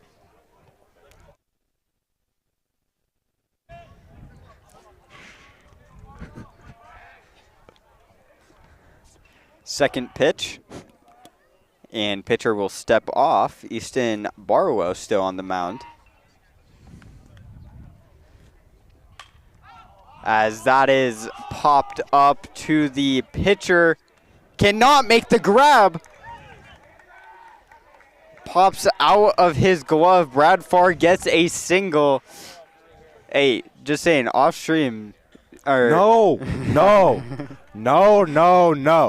As Brad Farr will make a single off of an error to bring up number 6, Nash Clement. As now a pinch runner, Talon Page for Brad Farr. Yeah, we don't talk about that because now I just feel dumb and the stream doesn't need to know that. Because my dad is probably watching this. First pitch to Nash Clement. Takes for strike 1. Bro. Stop laughing, dude. Watch the game. I am watching the game. You watch the game. I ain't watching the game. Second pitch takes strike 2. 0-2 count to Nash Clement. Hey, this time for CJ's grand slam, we got it on good quality. Last time I checked it, the stream absolutely glitched out. Is that foul? It's going to be foul, and the right fielder chasing it, and it's going to be caught. Yeah, and hey, guess what? Better quality, and it wasn't. And you here too. And I'm here to witness it, and it wasn't you going, C.J. Anderson, grand slam. Okay, well, on the stream, I checked back. It was a 1-1 count. Pitcher in his windup, it freezes, and it comes back to me saying, and that is gone. Worst moment my entire commentating career. If only you guys could see me when he hit that. I literally started flexing. I go, Now up to bat number 24, Mason Henry. As Mason Henry is now in the lead for most home runs, as C.J. Anderson actually just tied him with 3. Yeah. So now C.J. and Mason are tied for 3 home runs. I forget this net's really high, and I low-key just put my hands on my head to protect me. As let me double check that actually.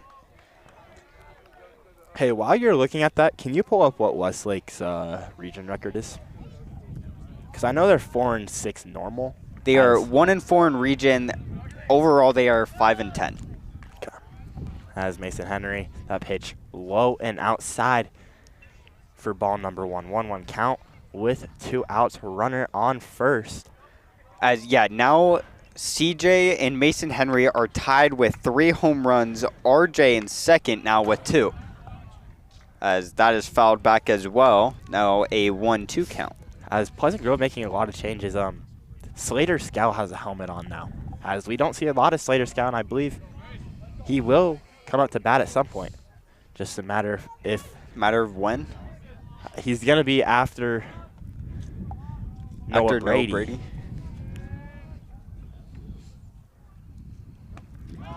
Takes for strike 3, looking strikeout to end out the inning for Mason Henry. Now going 0 for 4. Mason Henry not having the best game today, or not even the best game. He's having not a good day today. Sorry, Mason Henry, I love you so much, but it's not the best day for Mason. As like you said, 0 and 4. With 3 pop outs, and now that's looking strikeout.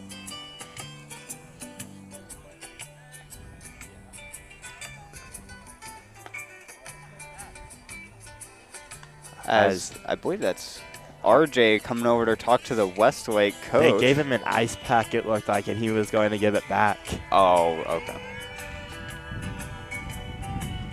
RJ looking a lot better on his run over back to the dugout. Sorry, I'm going to talk over you. I'm going to make you be quiet for a second. First time we've seen Austin Conley, AC, pitch. This entire season, he's been hurt.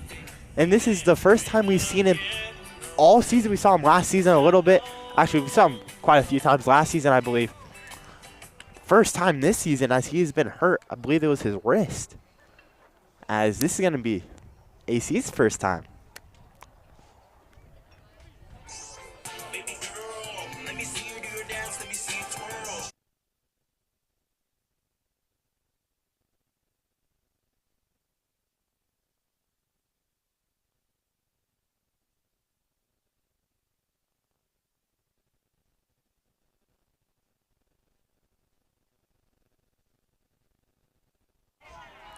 As strike number 1.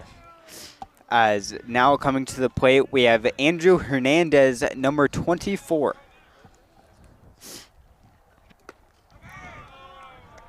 Ball 1 now. Makes me wonder if we're going to see more of Austin Conley AC this season, as hopefully against American Fork next week.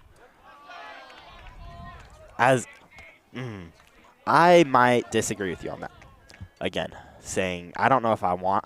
He's a good pitcher, don't get me wrong. But he's been hurt the entire season. I don't know if they want to try to risk putting him in, as he obviously, I guarantee he's been throwing even while being hurt, just trying to get just some practice throws in, staying not being rusty.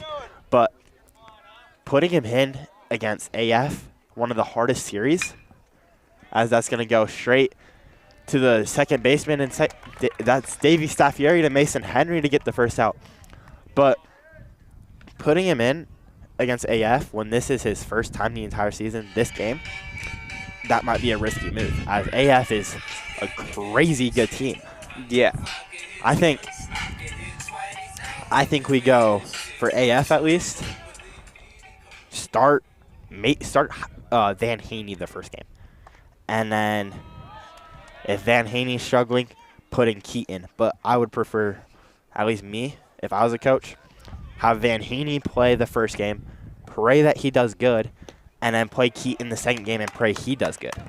Yeah, I definitely agree with that. But, I mean, as we're seeing right now in the first 5 pitches, now 6, that he has been throwing with great speed. Of those 6, 4 of them being high 80s, 2 pitches being off-speed changeups, being both 77 miles an hour, which honestly impressive in itself that they're both the same. Yeah. As that one is fouled off, still I believe that is a 1-2 or a 2-2 count. As he is starting with honestly great velocity. That one being 79 off the bat, 84 off the pitch. That one will be a single off of the right field from number 2, Tegan Adams, as now up to the plate, number 15, Cade Daniels.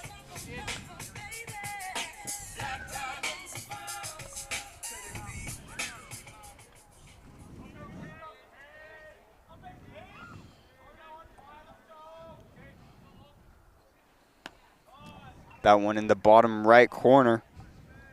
Or, sorry, low bottom right corner.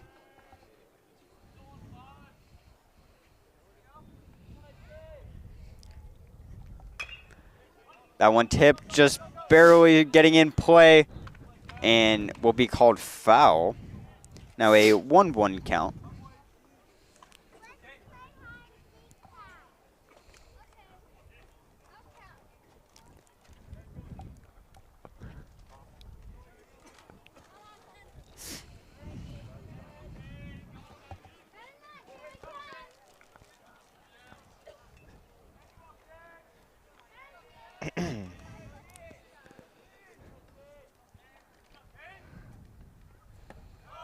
That one in the same spot, low bottom right corner, now a 2-1 count. Pleasant Grove, if they don't allow any runs here, Pleasant Grove has a very good chance to score 2 runs going into the top of the 6th. I agree, as that one is popped up, going right, and unable to be caught. Now a 2-2 count. And what is this lead? I don't want to do the math. 8. Okay. An 8-point lead. If Pleasant Grove having an 8-point lead, thank you. I appreciate you so much. Not wanting to do math on a Saturday? No. Nope. Oh, where was I going to go with that? Oh, yeah. Sit after this pitch. Has a cut on a miss for strike number 3 to give Westlake the 2nd out. Anyways. Say we go to the top of the 6th. Don't score, or we only score 1, don't get the 2, the mercy rule, whatever. Go into the 6th. Westlake doesn't score, or maybe they do score, but having this much of a deficit in the lead, or like being this far behind, it's going to be hard for Westlake to come back. And obviously we saw it when we didn't witness it. But as Brad Farr tries to throw it to Mason Henry, not in time.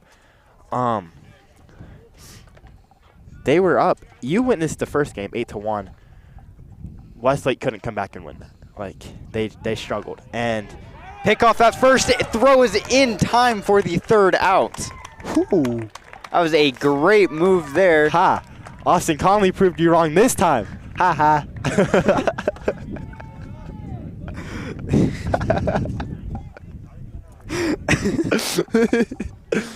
You said, ha ha. You said that freaking. That we don't see many pickoffs are successful. You said you've only seen 3 or 4. Haha. Make that 4 or 5. Now 2 being in this game. That is 2 players, maybe 3. I don't know how many players have proved you wrong. Hey, is it a good thing or a bad thing? I don't know, but I gotta say this. It's good for PG, honestly. But I gotta say this now. Haha.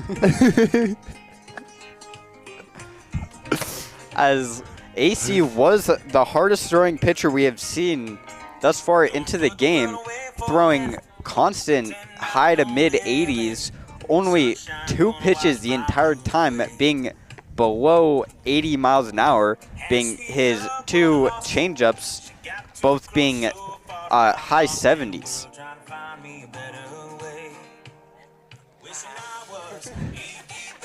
And like constantly staying at least in the 85 to 87 range, which is honestly great. Maxing out as the highest I saw on the radar was 89.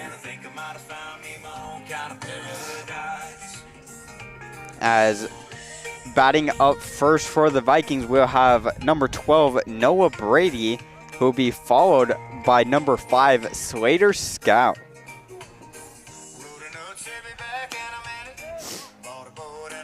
All right. Hear me out, though. Westlake. I'm biased. I'm a Pleasant Grove fan. This is PGSN, but I mean, Westlake. I love Pleasant Grove walk-up songs, but Westlake players have some good walk-up songs. They do. Especially some of the ones that I like and that are in my Spotify playlist. First pitch, ball high.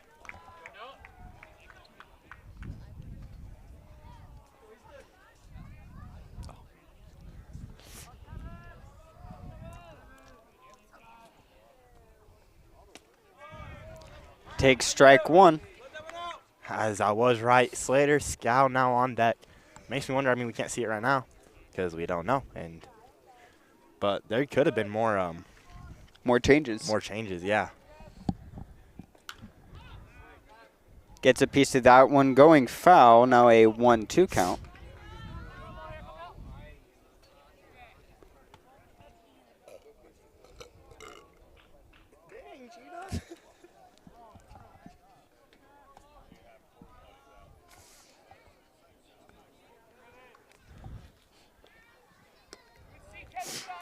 Ball low, now a 2-2.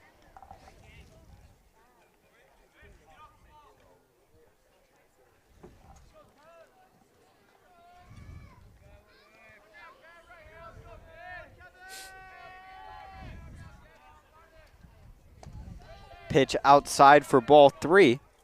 Now a full count. As some of the players were sitting on the wall, Coach Henry telling them to get off, which don't know why, but. I mean, maybe he doesn't want them to get hit by a foul ball. But, I mean, they've been on the wall the entire game. You know, I don't know. Find out next on PGSN. As that one is fouled off to keep Noah Brady alive. Still a full count.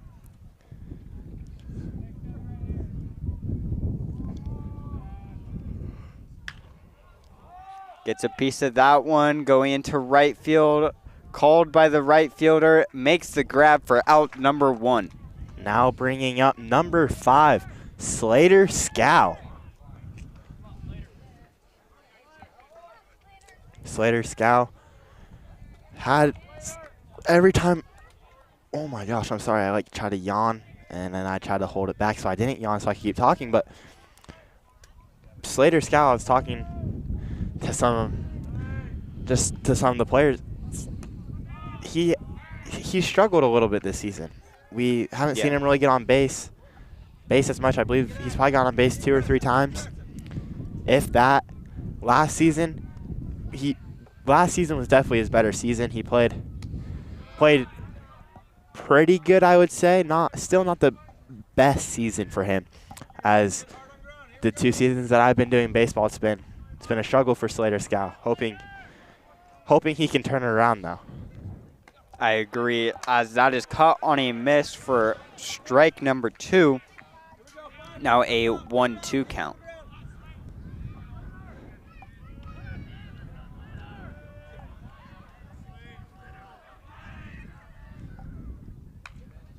Gets a piece of that one to stay alive.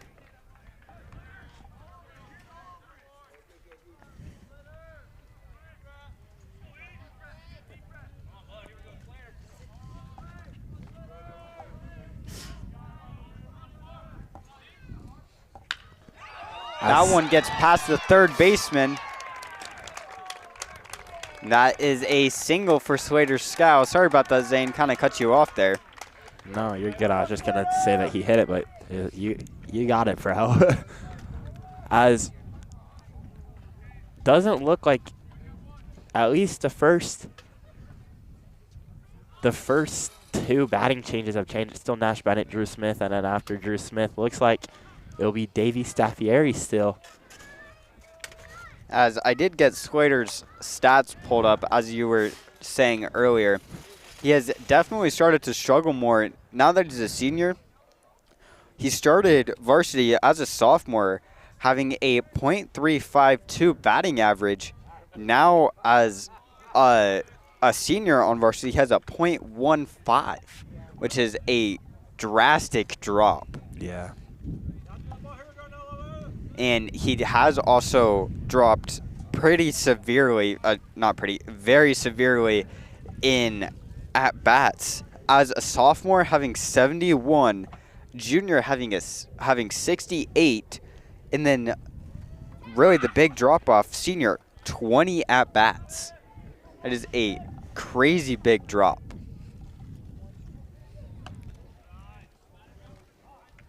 That is now ball 3, 3-0 count to Nash Bennett.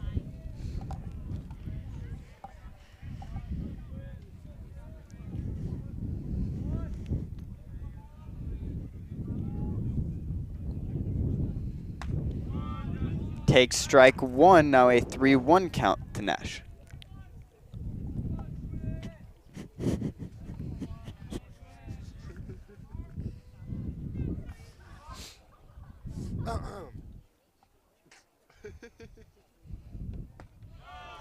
Takes strike 2 as well, now a full count. Hey, be tough now. Be tough, 11. Here we go, be tough.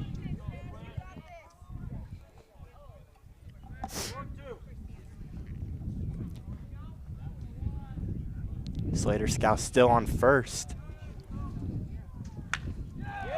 That one brought into right field and will get down for at least a double. Coach Henry telling Slater to go home.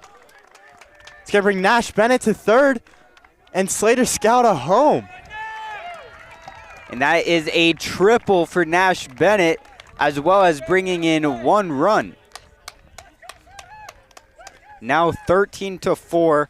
Vikings only 1 run away from getting that 10-point mercy rule if they hold Westlake to no runs in the 6th. Sorry. Well, and Pleasant Grove only has 1 more out. They only need 1 run. You have Nash Bennett on third. Yeah. Drew Smith. All he has to do is get it in play. Like, no, bunting wouldn't be the smartest idea. But I mean, it could be. yeah. That is driven into center field by Drew Smith. That's going to be gone. Drew Smith. Drew Smith gets what? And that is driven into center field. What a by way to end it. Oh, my Smith. goodness. Drew Smith. That is I can't. gone. Sorry. I'm shook and I didn't know if that was going to be over or not. You can't tell. But first pitch, Drew Smith driven into right field and gone. oh, it won't end it. Wait. 4? Well, 5, 6, because that's an 11-point lead. They need to end out the top of the 5th because we are away. If we were the home team, then it would be game. Oh, well, Drew Smith. Takes strike 1. Oh, my goodness, bro. I'm so happy I'm not bad luck, dude. I was actually genuinely scared, bro. Boston can back me up on this one.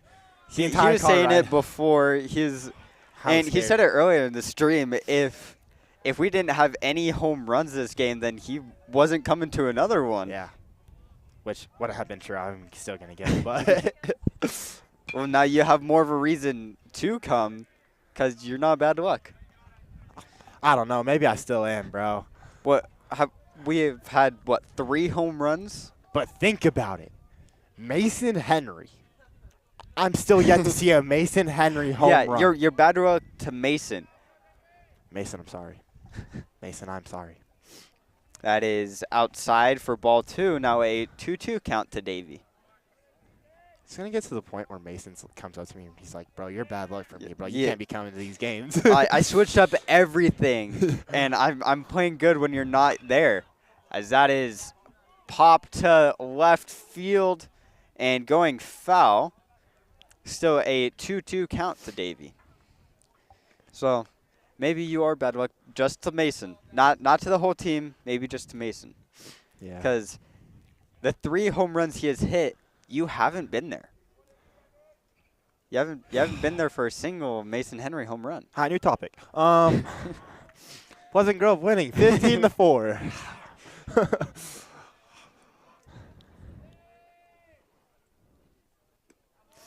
That is low and outside for ball 3 to bring full count to Davey.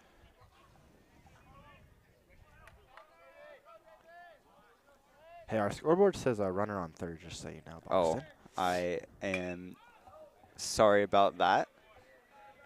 Okay, here's my I got theory. too excited after that home run. Boston, you played baseball, City League, I'm assuming, but I have for multiple years. I have played t-ball when I was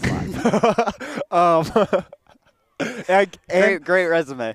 And coach pitch. Don't forget about coach pitch. But here's my, as Davey Staffieri getting above the third baseman, as that's going to give him a single. Okay, but here's my theory. Why, when you hit it, and you're it pops up, and it's oh, it's going to be caught. Why jog? Why not just full sprint? We've seen it a few times from, Pleasant Grove players and other players when, it just, you just know it's going to be caught. You just kind of, start jogging. You know what I'm talking about? Yeah. Why not just full sprint? Because we've seen it this game where it might be caught and then it just drops. Yeah, it most of the time they realize that it's just a routine fly ball and that most likely it will be caught.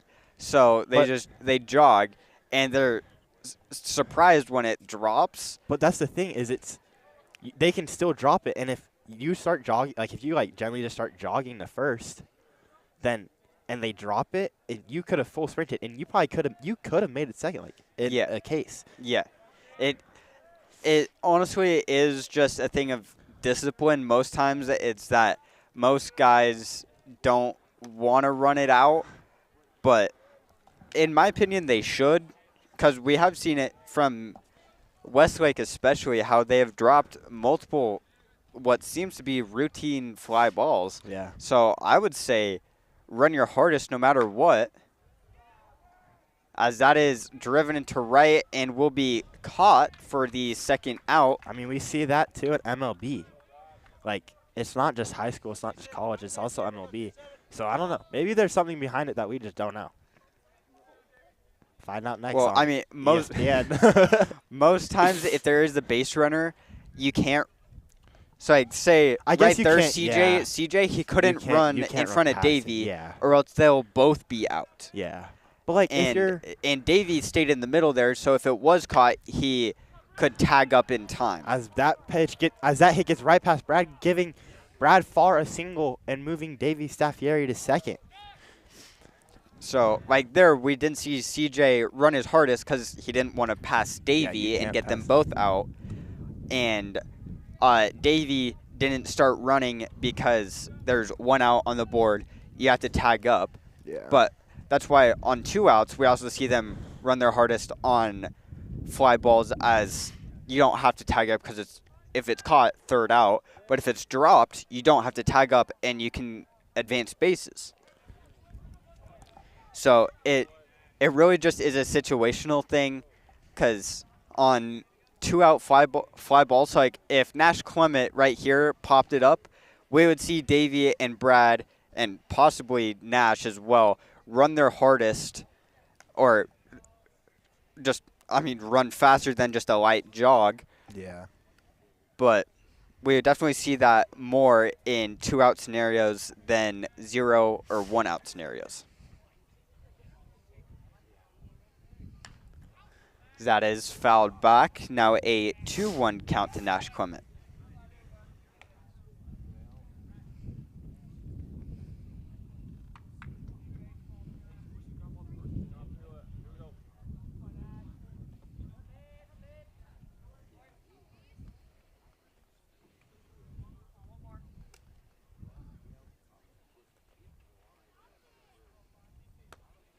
That is ball low to bring a 3-1 count now.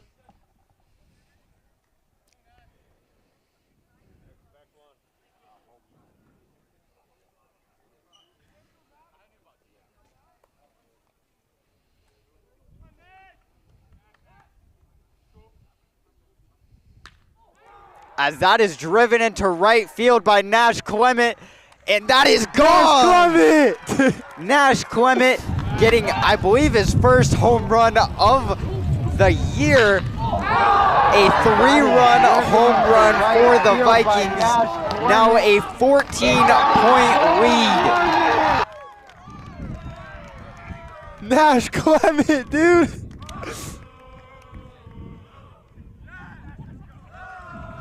As everyone is so hyped for Nash Clement. Vikings now having 6 points in the top of the 6th inning with 2 outs on the board. He was just trying to go in the dugout and no one will let him in, bro. That's the 4th home run of today's game. Pleasant Grove having a spectacular game. Mason Henry cut on and missed for strike number 1. It's official. I'm not bad luck. It's official. Maybe not for not Mason to the Henry. game, not to the game, but maybe to Mason Henry.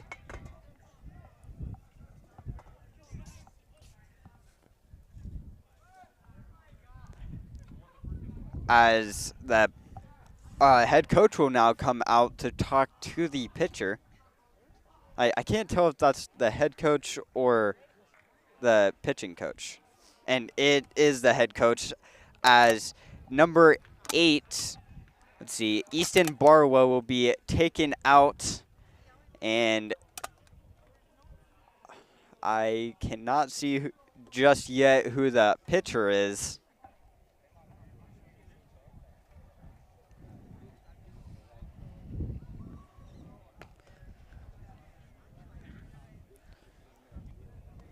As it is number 24, Andrew Hernandez.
Welcome back, ladies and gentlemen. Mason Henry coming back to the plate with a new pitcher, Andrew Hernandez, number 24. Hey, both number 24. Yeah. With a 0-1 count. First pitch, check swing, takes strike number 2. Now an 0-2 count to Mason Henry.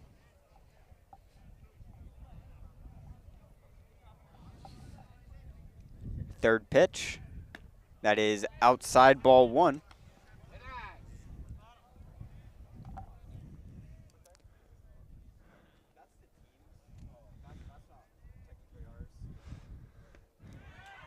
Mason Henry, strike number 3, going 0 for 5. 0 for 5. I wanted to say 0 for 6, and then I said I didn't know. 0 for 5 from Mason Henry. Mason Henry, I'm sorry. I'm sorry, Mason Henry. Mason, I'll buy you an energy drink someday, bro. I'll make up for it. As I believe. New pitcher again for Pleasant Grove, though. Maddox Webb, as we were talking about him earlier in the 2nd inning.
Maddox Webb's first pitch inside, and batter having to move almost hits him.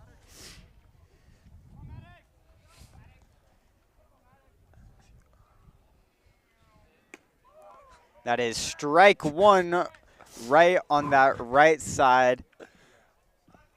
Someone in the fans goes, or I think it was one of the players goes, he pitched and goes, no. Meow.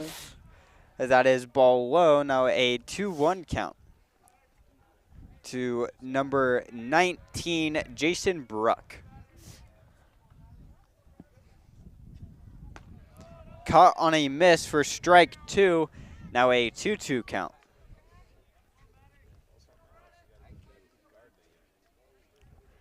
Westlake needing 14 runs this inning To tie it. to tie it.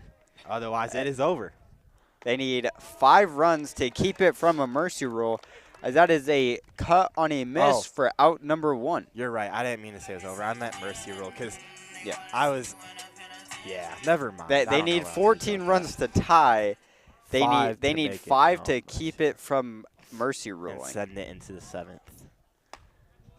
First pitch takes strike 1, as this is Gage Hartle, the first baseman, number 10. Cut on a miss for strike number 2. Maddox Webb already coming off really strong.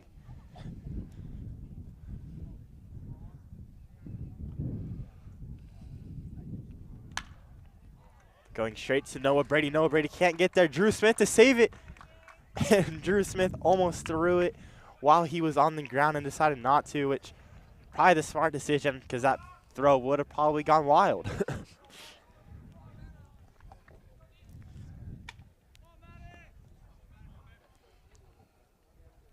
Even though we've seen some crazy throws from Drew Smith. Like really, really hard throws. Is that pitch outside for ball 1? Whoa. It just got really quiet. And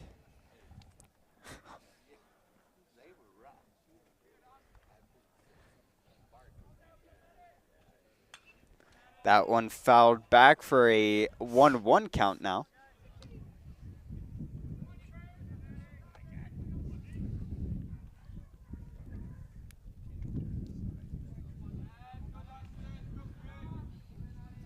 Checks the runner out first.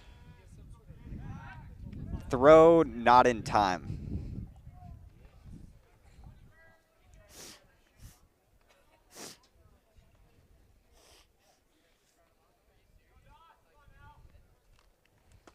The pitch takes for strike number 2. Now a 1-2 count.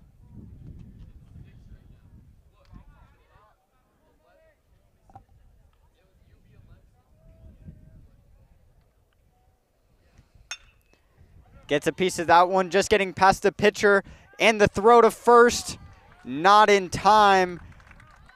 Throw was just a little bit high. Mason Henry had to jump, could not get the tag on his way down. Now that brings base runners to first and second. And now coming up to bat, we have number 21, Tyson LaFerty.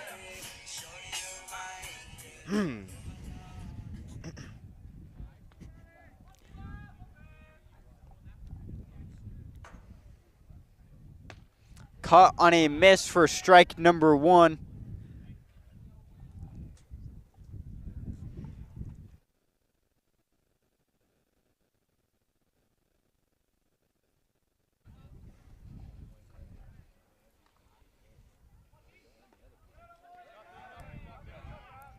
Wild pitch in the dirt for ball 1. Brad Farr with the block.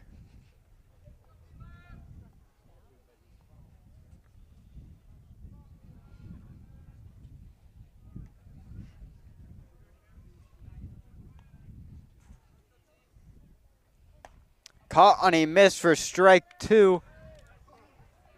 Now a 1-2 count to Tyson. As I would like to say, shout out to the catchers. Brad Farr and Cale Dunn, number 37 and 34, as we have seen great performances by them with great blocks and great framing, honestly. they save so many runs with runners at third, getting those blocks from pitches in the dirt and just far outside pitches. Like we just saw one there. Decides not to throw to third, gets a base runner to third. But, like, right there, if Brad didn't block that as good as he did, that would have brought both runners to an advanced base, as well as, depending on what it was, could have been a close play at the plate. So, I'd just like to say, shout out to the catchers. Shout out Brad Farr.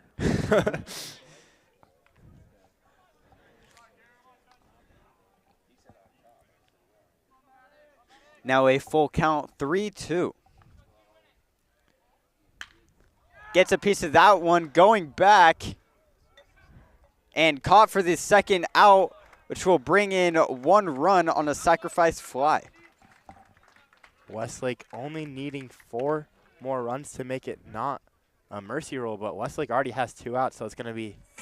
They need to go on a good run with base runners only on first now. As now number 22 comes to the plate, Max Loveless.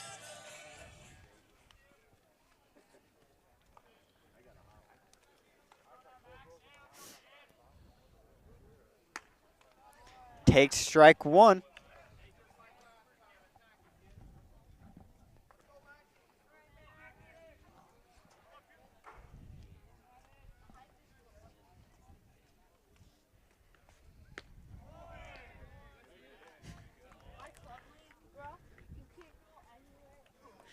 And you will take ball 1 on that outside.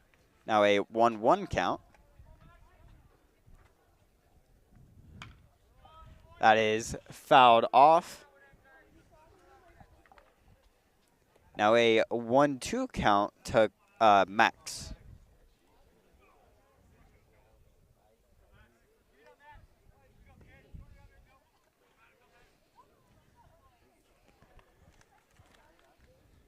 Cut on a miss for strike 3 to end the 3-game series between the Pleasant Grove Vikings and the Westlake Mighty Thunder.